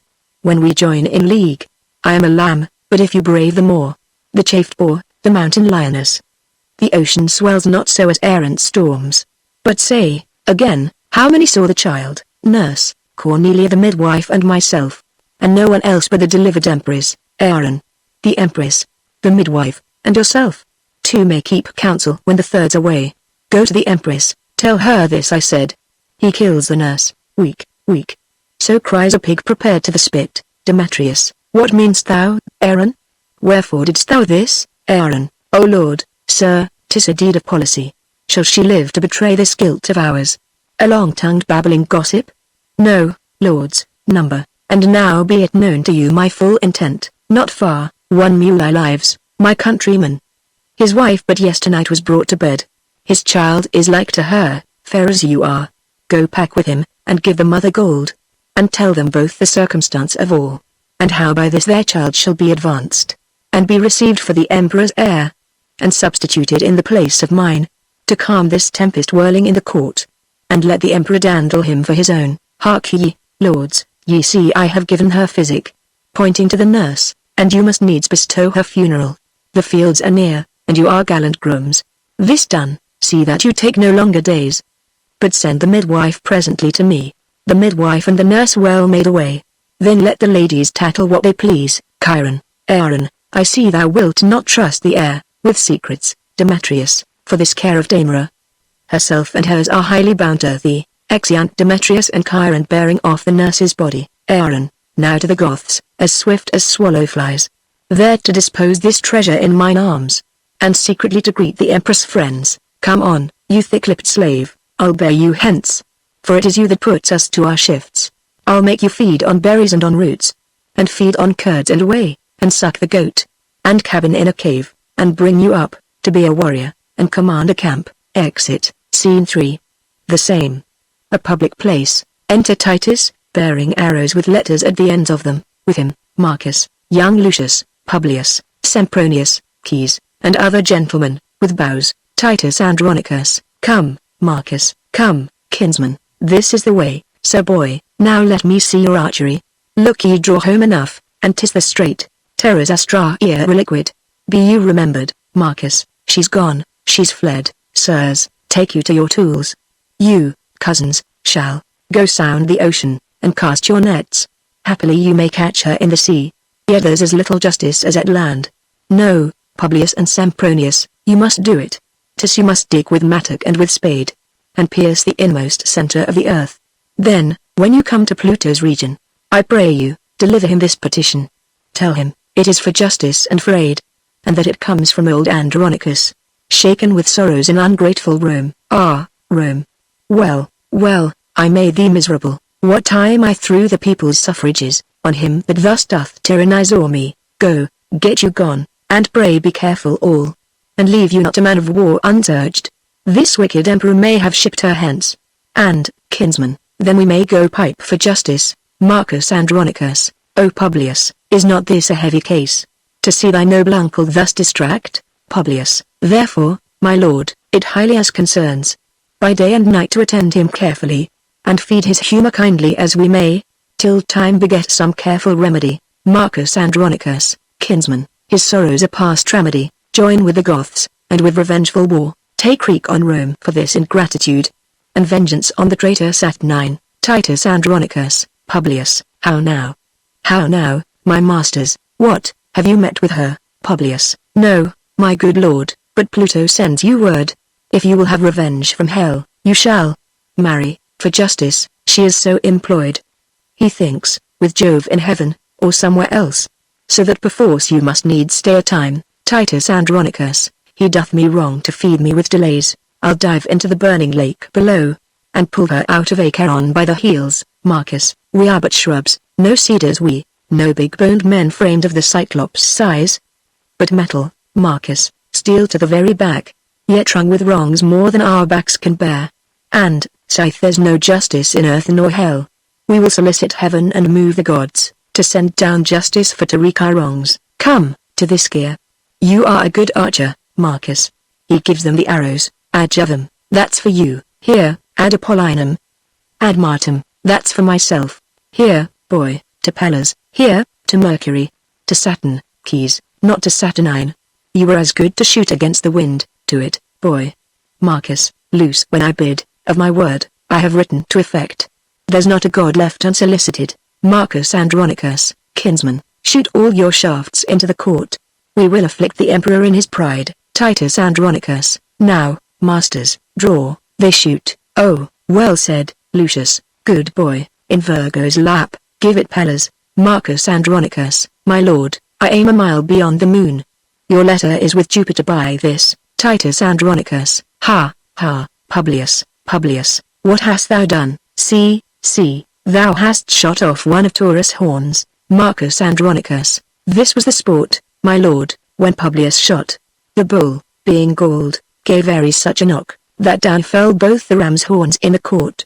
And who should find them but the empress villain? She laughed, and told the more he should not choose, but give them to his master for a present. Titus Andronicus, why, there it goes, God give his lordship joy. Enter a clown, with a basket, and 2 pigeons in it. News from heaven. Marcus, the post is come. Sirrah, what tidings? Have you any letters? Shall I have justice? What says Jupiter? Clown, oh, the gibbet maker. He says that he hath taken them down again, for the man must not be hanged till the next week. Titus Andronicus, but what says Jupiter, I ask thee? Clown, alas, sir, I know not Jupiter, I never drank with him in all my life. Titus Andronicus, why, villain, art not thou the carrier? Clown, of my pigeons, sir, nothing else. Titus Andronicus, why, didst thou not come from heaven? Clown, from heaven. Alas, sir, I never came. The god forbid I should be so bold to press to heaven in my young days.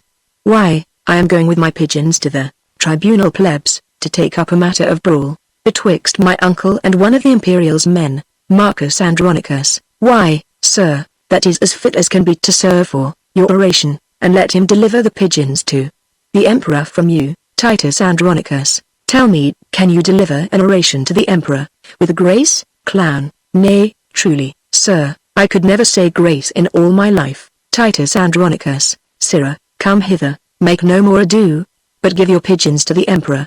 By me thou shalt have justice at his hands. Hold, meanwhile here's money for thy charges, give me pen and ink. Sirrah, can you with a grace deliver a supplication? Clown, sir. Titus Andronicus, then here is a supplication for you. And when you come to him, at the first approach you must kneel, then kiss his foot, then deliver up your pigeons, and then look for your reward. I'll be at hand, sir. See, you do it bravely. Clown, I warrant you, sir. Let me alone. Titus Andronicus, sirrah, hast thou a knife? Come, let me see it. Here, Marcus, fold it in the oration, for thou hast made it like an humble suppliant, and when thou hast given it the emperor, knock at my door, and tell me what he says. Clown, God be with you, sir. I will. Titus Andronicus, come, Marcus, let us go. Publius, follow me. Exeunt. Scene 4. The same. Before the palace, enter Saturninus, Tamara, Demetrius, Chiron, lords, and others. Saturninus with the arrows in his hand that Titus shot. Saturninus, why, lords, what wrongs are these? Was ever seen an emperor in Rome thus overborne, troubled, confronted thus, and, for the extent of a Gaul justice, used in such contempt, my lords, you know, as know the mightful gods. However these disturbers of our peace, views in the people's ears, the naught hath passed. But even with law, against the wilful sons of old Andronicus. And what in if his sorrows have so overwhelmed his wits, shall we be thus afflicted in his reeks, his fits, his frenzy, and his bitterness? And now he writes to heaven for his redress.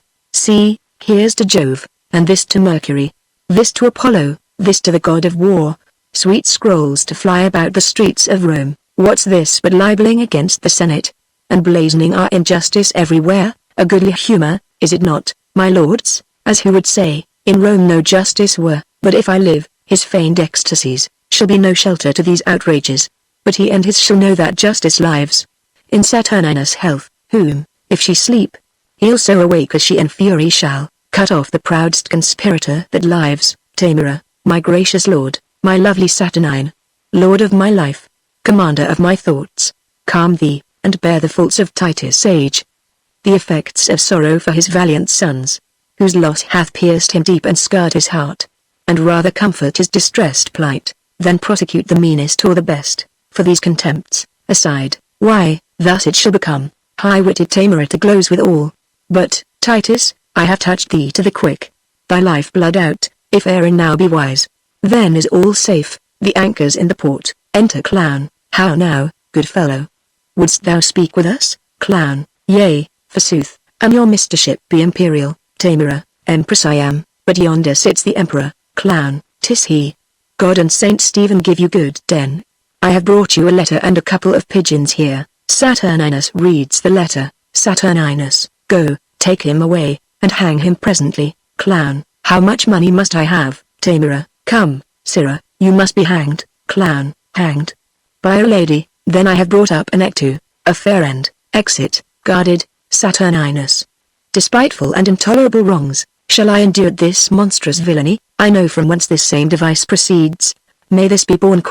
As if his traitorous sons, that died by law for murder of our brother, have by my means been butchered wrongfully. Go, drag the villain hither by the hair. Nor age nor honor shall shape privilege. For this proud mock I'll be thy slaughterman. Sly frantic wretch, that hopest to make me great. In hope thyself should govern Rome and me. Enter Emilius. What news with thee, Emilius? Emilius, arm. My lord Rome never had more cause. The Goths have gathered head, and with a power, high resolved men, bent to the spoil. They hither march amain, under conduct, of Lucius, son to old Andronicus, who threats, in course of this revenge, to do, as much as ever Coriolanus did. Saturninus, is warlike Lucius general of the Goths? These tidings nip me, and I hang the head, as flowers with frost or grass beat down with storms. Now begin our sorrows to approach. 'Tis he the common people love so much. Myself hath often overheard them say, when I have walked like a private man, that Lucius' banishment was wrongfully. And they have wished that Lucius were their emperor. Tamara, why should you fear? Is not your city strong, Saturninus? But the citizens favor Lucius, and will revolt from me to succor him. Tamara, king, be thy thoughts imperious, like thy name, is the sun dimmed, that gnats do fly in it, the eagle suffers little birds to sing, and is not careful what they mean thereby, knowing that with the shadow of his wings, he can at pleasure stint their melody. Even so mayst thou the giddy men of Rome, then cheer thy spirit, for know, thou emperor, I will enchant the old Andronicus, with words more sweet, and yet more dangerous, than baits to fish, or honey stalks to sheep. When as the one is wounded with the bait, the other rotted with delicious feed, Saturninus, but he will not entreat his son for us, Tamara. If Tamara entreat him, then he will.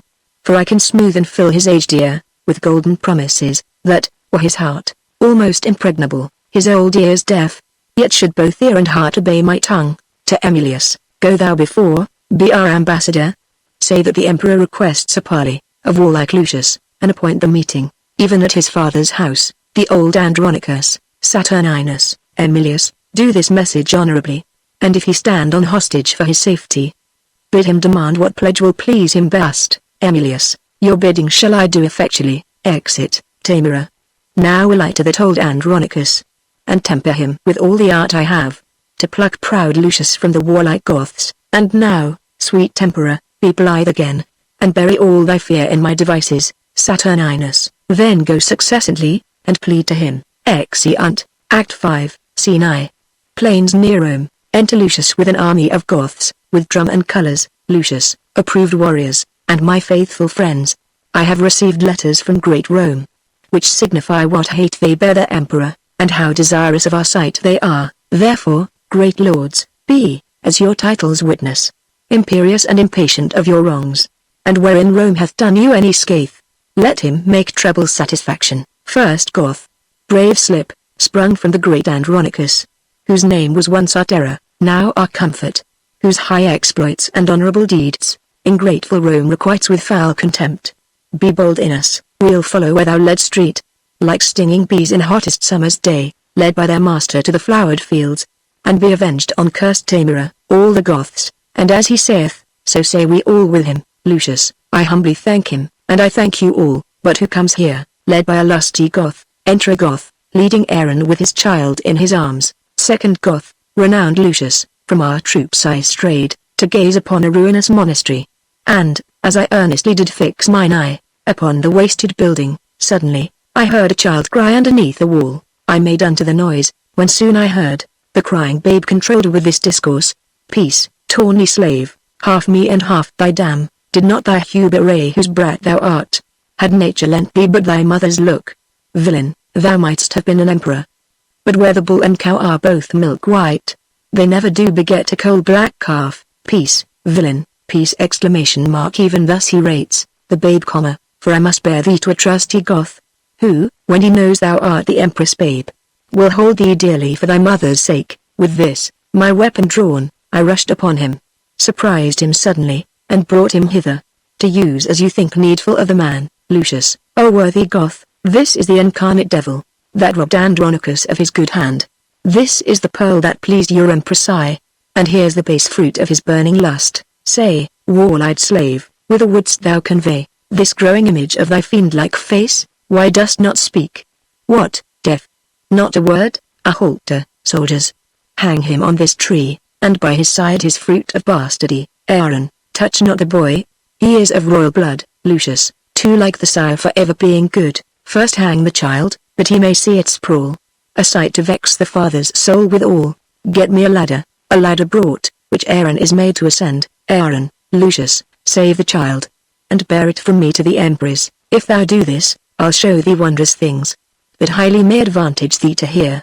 If thou wilt not, befall what may befall, I'll speak no more but vengeance rot you all. Lucius, say on, and if it please me which thou speak'st, thy child shall live, and I will see it nourished. Aaron, and if it please thee, why, assure thee, Lucius, 'twill vex thy soul to hear what I shall speak, for I must talk of murders, rapes and massacres, acts of black night, abominable deeds, complots of mischief, treason, villainies, ruthful to hear, yet piteously performed. And this shall all be buried by my death, unless thou swear to me my child shall live. Lucius, tell on thy mind, I say thy child shall live. Aaron, swear that he shall, and then I will begin. Lucius, who should I swear by? Thou believest no God. That granted, how canst thou believe an oath? Aaron, what if I do not? As, indeed, I do not. Yet, for I know thou art religious, and hast a thing within thee called conscience, with 20 popish tricks and ceremonies, which I have seen thee careful to observe. Therefore I urge thy oath, for that I know, an idiot holds his bauble for a god, and keeps the oath which by that god he swears. To that I'll urge him, therefore thou shalt vow, by that same god, what god soe'er it be, that thou adorest and hast in reverence, to save my boy, to nourish and bring him up, or else I will discover naught of thee. Lucius, even by my God I swear to thee I will. Aaron, first know thou, I begot him on the Empress. Lucius, O most insatiate and luxurious woman. Aaron, tut, Lucius, this was but a deed of charity, to that which thou shalt hear of me anon. 'Twas her 2 sons that murdered Bassianus. They cut thy sister's tongue and ravished her, and cut her hands and trimmed her as thou saw'st. Lucius, O detestable villain! Call'st thou that trimming? Aaron, why, she was washed and cut and trimmed, and 'twas trim sport for them that had the doing of it. Lucius, O barbarous, beastly villains, like thyself. Aaron, indeed, I was their tutor to instruct them. That codding spirit had they from their mother. As sure a card as ever won the set. That bloody mind, I think, they learned of me. As true a dog as ever fought at head. Well, let my deeds be witness of my worth. I trained thy brethren to that guileful hole, where the dead corpse of Bassianus lay. I wrote the letter that thy father found, and hid the gold within the letter mentioned, confederate with the queen and her 2 sons. And what not done, that thou hast cause to rue, wherein I had no stroke of mischief in it, I played the cheater for thy father's hand, and, when I had it, drew myself apart, and almost broke my heart with extreme laughter. I pried me through the crevice of a wall, when, for his hand, he had his 2 sons' heads, beheld his tears, and laughed so heartily, that both mine eyes were rainy like to his. And when I told the Empress of this sport, she swooned almost at my pleasing tale, and for my tidings gave me 20 kisses. First Goth, what, canst thou say all this, and never blush? Aaron, like a black dog, as the saying is. Lucius, art thou not sorry for these heinous deeds? Aaron, that I had not done 1,000 more. Even now I curse the day, and yet, I think, few come within the compass of my curse, wherein I did not some notorious ill, as kill a man, or else devise his death, ravish a maid, or plot the way to do it, accuse some innocent and forswear myself, set deadly enmity between 2 friends, make poor men's cattle break their necks, set fire on barns and haystacks in the night, and bid the owners quench them with their tears. Oft have I digged up dead men from their graves, and set them upright at their dear friends' doors, even when their sorrows almost were forgot, and on their skins, as on the bark of trees? Have with my knife carved in Roman letters, "Let not your sorrow die, though I am dead." Tut, I have done 1,000 dreadful things, as willingly as one would kill a fly, and nothing grieves me heartily indeed, but that I cannot do 10,000 more. Lucius, bring down the devil, for he must not die, so sweet to death as hanging presently. Aaron, if there be devils, would I were a devil, to live and burn in everlasting fire, so I might have your company in hell. But to torment you with my bitter tongue, Lucius, sirs, stop his mouth, and let him speak no more. Enter a Goth. Third Goth, my lord, there is a messenger from Rome. Desires to be admitted to your presence. Lucius, let him come near. Enter Emilius. Welcome, Emilius. What's the news from Rome? Emilius, Lord Lucius, and you princes of the Goths. The Roman emperor greets you all by me. And, for he understands you are in arms, he craves a parley at your father's house, willing you to demand your hostages, and they shall be immediately delivered. First Goth, what says our general? Lucius, Emilius, let the emperor give his pledges, unto my father and my uncle Marcus, and we will come. March away. Exeunt. Scene 2. Rome. Before Titus's house, enter Tamara, Demetrius, and Chiron, disguised. Tamara, thus, in this strange and sad habiliment, I will encounter with Andronicus, and say I am revenge, sent from below, to join with him and right his heinous wrongs. Knock at his study, where, they say, he keeps, to ruminate strange plots of dire revenge. Tell him revenge is come to join with him, and work confusion on his enemies. They knock. Enter Titus, above, Titus Andronicus, who doth molest my contemplation. Is it your trick to make me ope the door, that so my sad decrees may fly away, and all my study be to no effect? You are deceived, for what I mean to do, see here in bloody lines I have set down, and what is written shall be executed. Tamara, Titus, I am come to talk with thee. Titus Andronicus, no, not a word. How can I grace my talk? Wanting a hand to give it action, thou hast the odds of me, therefore no more. Tamara, if thou didst know me, thou wouldst talk with me. Titus Andronicus, I am not mad, I know thee well enough. Witness this wretched stump, witness these crimson lines, witness these trenches made by grief and care, witness the tiring day and heavy night, witness all sorrow, that I know thee well, for our proud empress, mighty Tamara, is not thy coming for my other hand. Tamara, no, thou sad man, I am not Tamara. She is thy enemy, and I thy friend. I am revenge, sent from the infernal kingdom, to ease the gnawing vulture of thy mind, by working wreakful vengeance on thy foes. Come down, and welcome me to this world's light. Confer with me of murder and of death. There's not a hollow cave or lurking place, no vast obscurity or misty veil, where bloody murder or detested rape can couch for fear, but I will find them out, and in their ears tell them my dreadful name. Revenge, which makes the foul offender quake. Titus Andronicus, art thou revenge? And art thou sent to me, to be a torment to mine enemies? Tamara, I am, therefore come down, and welcome me. Titus Andronicus, do me some service, ere I come to thee. Lo, by thy side where rape and murder stands. Now give me some assurance that thou art revenge.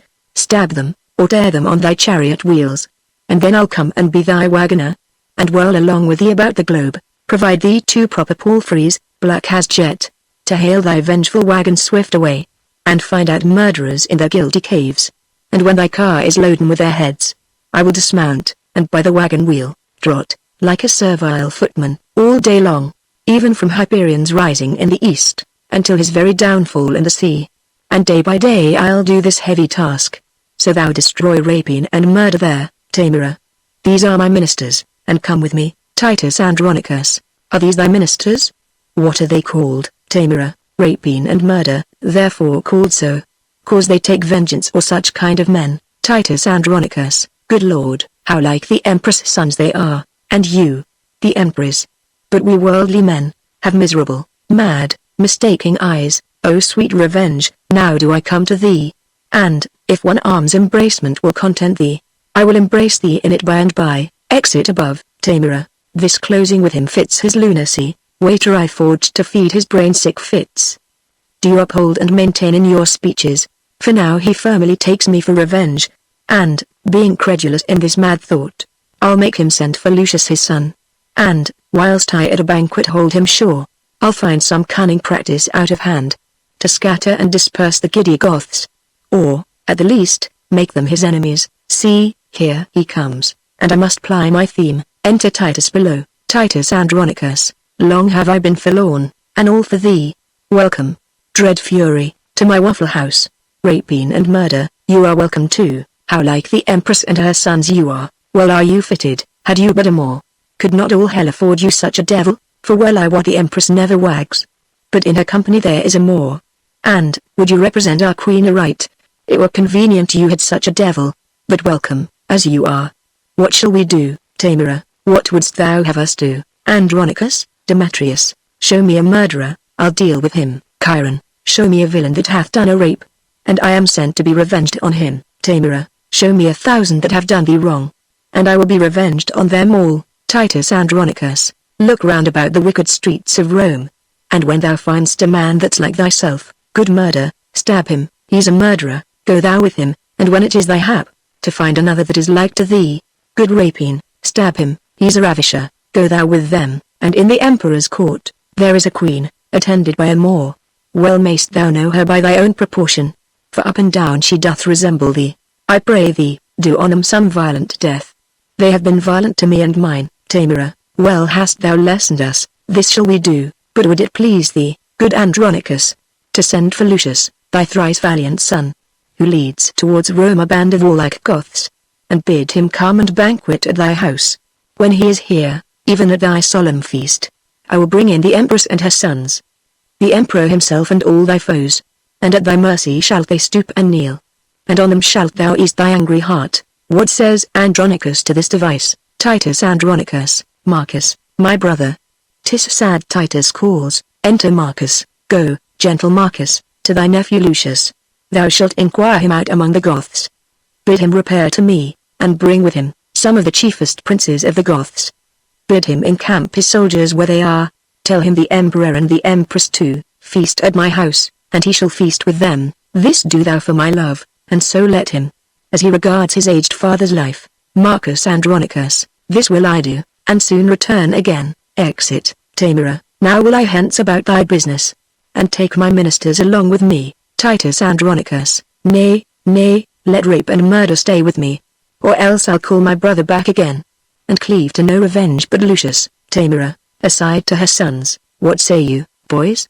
Will you bide with him, whiles I go tell my lord the emperor, how I have governed our determined jest? Yield to his humor, smooth and speak him fair, and tarry with him till I turn again. Titus Andronicus, aside, I know them all, though they suppose me mad, and will o'erreach them in their own devices, a pair of cursed hellhounds and their dam. Demetrius, Madame, depart at pleasure, leave us here. Tamara, farewell. Andronicus, revenge now goes, to lay a complot to betray thy foes. Titus Andronicus, I know thou dost, and, sweet revenge, farewell. Exit. Tamara, Chiron, tell us, old man, how shall we be employed? Titus Andronicus, tut, I have work enough for you to do. Publius, come hither. Keys, and Valentine, enter Publius and others. Publius, what is your will? Titus Andronicus, know you these two? Publius, the Emperor's sons, I take them, Chiron and Demetrius. Titus Andronicus, fie. Publius,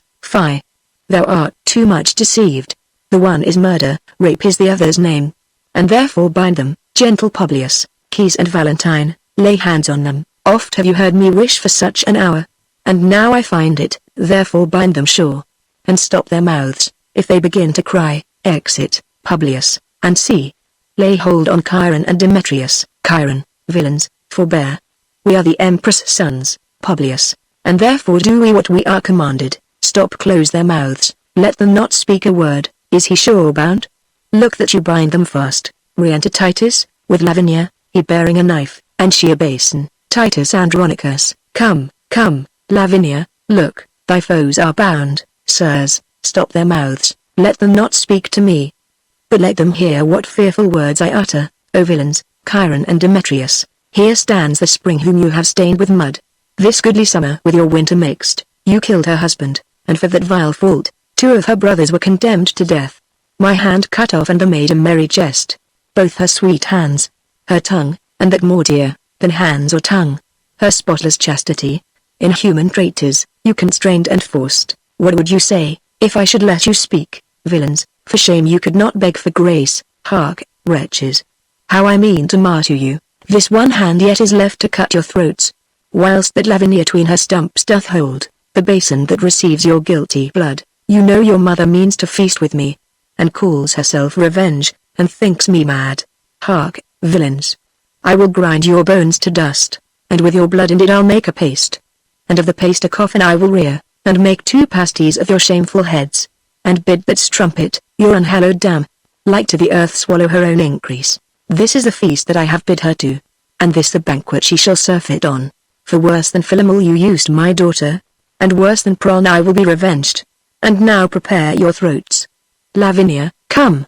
He cuts their throats, receive the blood, and when that they are dead, let me go grind their bones to powder small, and with this hateful liquor temper it, and in that paste let their vile heads be baked. Come, come, be every one officious, to make this banquet, which I wish may prove, more stern and bloody than a centaur's feast. So, now bring them in, for I'll play the cook, and see them ready gainst their mother comes. Exeunt, bearing the dead bodies. Scene 3.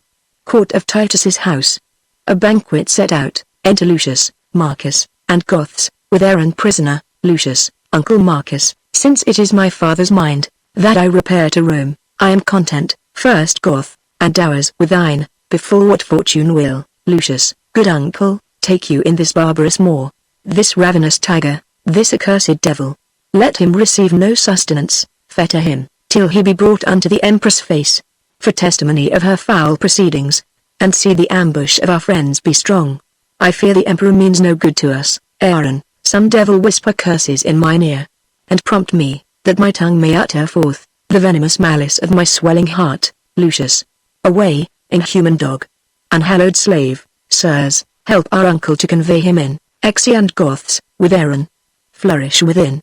The trumpets show the Emperor is at hand. Enter Saturninus and Tamara, with Emilius, tribunes, senators, and others. Saturninus, what, hath the firmament more sons than one? Lucius, what boots it thee to call thyself a son? Marcus Andronicus, Rome's emperor, and nephew, break the pile.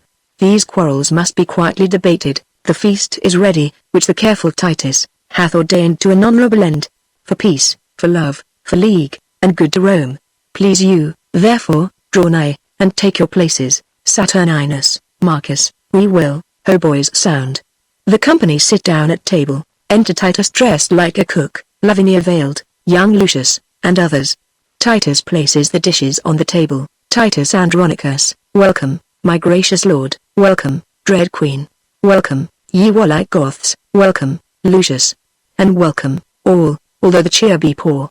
'Twill fill your stomachs, please you eat of it. Saturninus, why art thou thus attired? Andronicus, Titus Andronicus, because I would be sure to have all well, to entertain your highness and your empress. Tamara, we are beholding to you, good Andronicus. Titus Andronicus, and if your highness knew my heart, you were, my lord the emperor, resolve me this. Was it well done of rash Virginius, to slay his daughter with his own right hand, because she was enforced, stained, and deflowered? Saturninus, it was. Andronicus, Titus Andronicus, your reason, mighty lord? Saturninus, because the girl should not survive her shame, and by her presence still renew his sorrows. Titus Andronicus, a reason mighty, strong, and effectual, a pattern, precedent, and lively warrant, for me, most wretched, to perform the like. Die, die, Lavinia, and thy shame with thee. Kills Lavinia, and, with thy shame, thy father's sorrow die. Saturninus, what hast thou done, unnatural and unkind? Titus Andronicus, killed her, for whom my tears have made me blind. I am as waffle as Virginius was, and have 1,000 times more cause than he, to do this outrage, and it now's done. Saturninus, what, was she ravished? Tell who did the deed. Titus Andronicus, wilt please you eat? Wilt please your highness feet? Tamara, why hast thou slain thine only daughter thus? Titus Andronicus, not I, 'twas Chiron and Demetrius. They ravished her, and cut away her tongue, and 'twas they, that did her all this wrong. Saturninus, go fetch them hither to us presently. Titus Andronicus, why, there they are both, baked in that pie, whereof their mother daintily hath fed, eating the flesh that she herself hath bred. 'Tis true, witness my knife's sharp point, kills Tamara. Saturninus, die, frantic wretch, for this accursed deed. kills Titus. Lucius, can the son's eye behold his father bleed? There's meed for meed, death for a deadly deed, kills Saturninus. A great tumult. Lucius, Marcus, and others go up into the balcony. Marcus Andronicus, you sad-faced men, people and sons of Rome, by uproar severed, like a flight of fowl, scattered by winds and high tempestuous gusts. Oh, let me teach you how to knit again, this scattered corn into one mutual sheaf. These broken limbs again into one body, lest Rome herself be bane unto herself, and she whom mighty kingdoms courtesy to, like a forlorn and desperate castaway, do shameful execution on herself. But if my frosty signs and chaps of age, grave witnesses of true experience, cannot induce you to attend my words, to Lucius, speak, Rome's dear friend, as erst our ancestor, when with his solemn tongue he did discourse, to lovesick Dido's sad attending ear, the story of that baleful burning night, when subtle Greeks surprised King Priam's Troy. Tell us what Sinon hath bewitched our ears, or who hath brought the fatal engine in, that gives our Troy, our Rome, the civil wound. My heart is not compact of flint nor steel, nor can I utter all our bitter grief. But floods of tears will drown my oratory, and break my utterance, even in the time, when it should move you to attend me most. Lending your kind commiseration, here is a captain, let him tell the tale. Your hearts will throb and weep to hear him speak. Lucius, then, noble auditory, be it known to you, that cursed Chiron and Demetrius, were they that murdered our emperor's brother, and they it were that ravished our sister, for their fell faults our brothers were beheaded, our fathers' tears despised, and basely cozened, of that true hand that fought Rome's quarrel out, and sent her enemies unto the grave. Lastly, myself unkindly banished, the gates shut on me, and turned weeping out, to beg relief among Rome's enemies, who drowned their enmity in my true tears, and up their arms to embrace me as a friend. I'm the turned forth, be it known to you, that have preserved her welfare in my blood, and from her bosom took the enemy's point, sheathing the steel in my adventurous body. Alas, you know I am no vaunter, my scars can witness, dumb although they are, that my report is just and full of truth, but, soft. Methinks I do digress too much, citing my worthless praise. Oh, pardon me, for when no friends are by, men praise themselves. Marcus Andronicus, now is my turn to speak. Behold this child, pointing to the child in the arms of an attendant, of this was Tamara delivered, the issue of an irreligious Moor, chief architect and plotter of these woes. The villain is alive in Titus' house, and as he is, to witness this is true. Now judge what cause had Titus to revenge these wrongs, unspeakable, past patience, or more than any living man could bear. Now you have heard the truth, what say you, Romans? Have we done aught amiss? Show us wherein, and, from the place where you behold us now, the poor remainder of Andronici, will, hand in hand, all headlong cast us down, and on the ragged stones beat forth our brains, and make a mutual closure of our house. Speak, Romans, speak, and if you say we shall, lo, hand in hand, Lucius and I will fall. Emilius, come, thou reverend man of Rome, and bring our emperor gently in thy hand. Lucius our emperor, for well I know, the common voice do cry it shall be so. All, Lucius, all hail, Rome's royal emperor. Marcus Andronicus, go into old Titus' sorrowful house, to attendants, and hither hailed the misbelieving Moor, to be adjudged some direful slaughtering death, as punishment for his most wicked life.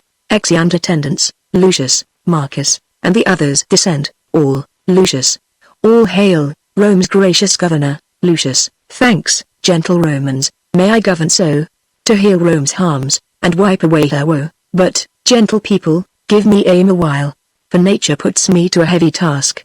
Stand all aloof, but, uncle, draw you near, to shed obsequious tears upon this drunk. Oh, take this warm kiss on thy pale cold lips, kissing Titus, these sorrowful drops upon thy blood-stained face, the last true duties of thy noble son, Marcus Andronicus, tear for tear, and loving kiss for kiss, thy brother Marcus tenders on thy lips. Oh, were the sum of these that I should pay, countless and infinite, yet would I pay them. Lucius, come hither, boy, come, and learn of us, to melt in showers. Thy grandsire loved thee well. Many a time he danced thee on his knee, sung thee asleep, his loving breast thy pillow. Many a matter hath he told to thee, meet and agreeing with thine infancy. In that respect, then, like a loving child, shed yet some small drops from thy tender spring, because kind nature doth require it so. Friends should associate friends in grief and woe. Bid him farewell, commit him to the grave. Do him that kindness, and take leave of him, young Lucius, O grandsire, grandsire. Even with all my heart, would I were dead, so you did live again, O Lord. I cannot speak to him for weeping. My tears will choke me, if I open my mouth. Re-enter attendants with Aaron. Emilius, you sad Andronici, have done with woes. Give sentence on this execrable wretch, that hath been breeder of these dire events. Lucius, set him breast deep in earth, and famish him. Let him stand, and rave, and cry for food, if any one relieves or pities him. For the offense he dies. This is our doom. Some stay to see him fastened in the earth. Aaron, oh, why should wrath be mute, and fury dumb? I am no baby, that with base prayers, I should repent the evils I have done. 10,000 worse than ever yet I did, would I perform, if I might have my will. If one good deed in all my life I did, I do repent it from my very soul. Lucius, some loving friends convey the emperor hence, and give him burial in his father's grave. My father and Lavinia shall forthwith be closed in our household's monument. As for that heinous tiger, Tamara, no funeral rite, nor man mourning weeds, no mournful bell shall ring her burial, but throw her forth to beasts and birds of prey. Her life was beast-like, and devoid of pity, and, being so, shall have like want of pity. See justice done on Aaron, that damned Moor, by whom our heavy haps had their beginning. Then, afterwards, to order well the state, that like events may ne'er it ruinate. Exeunt.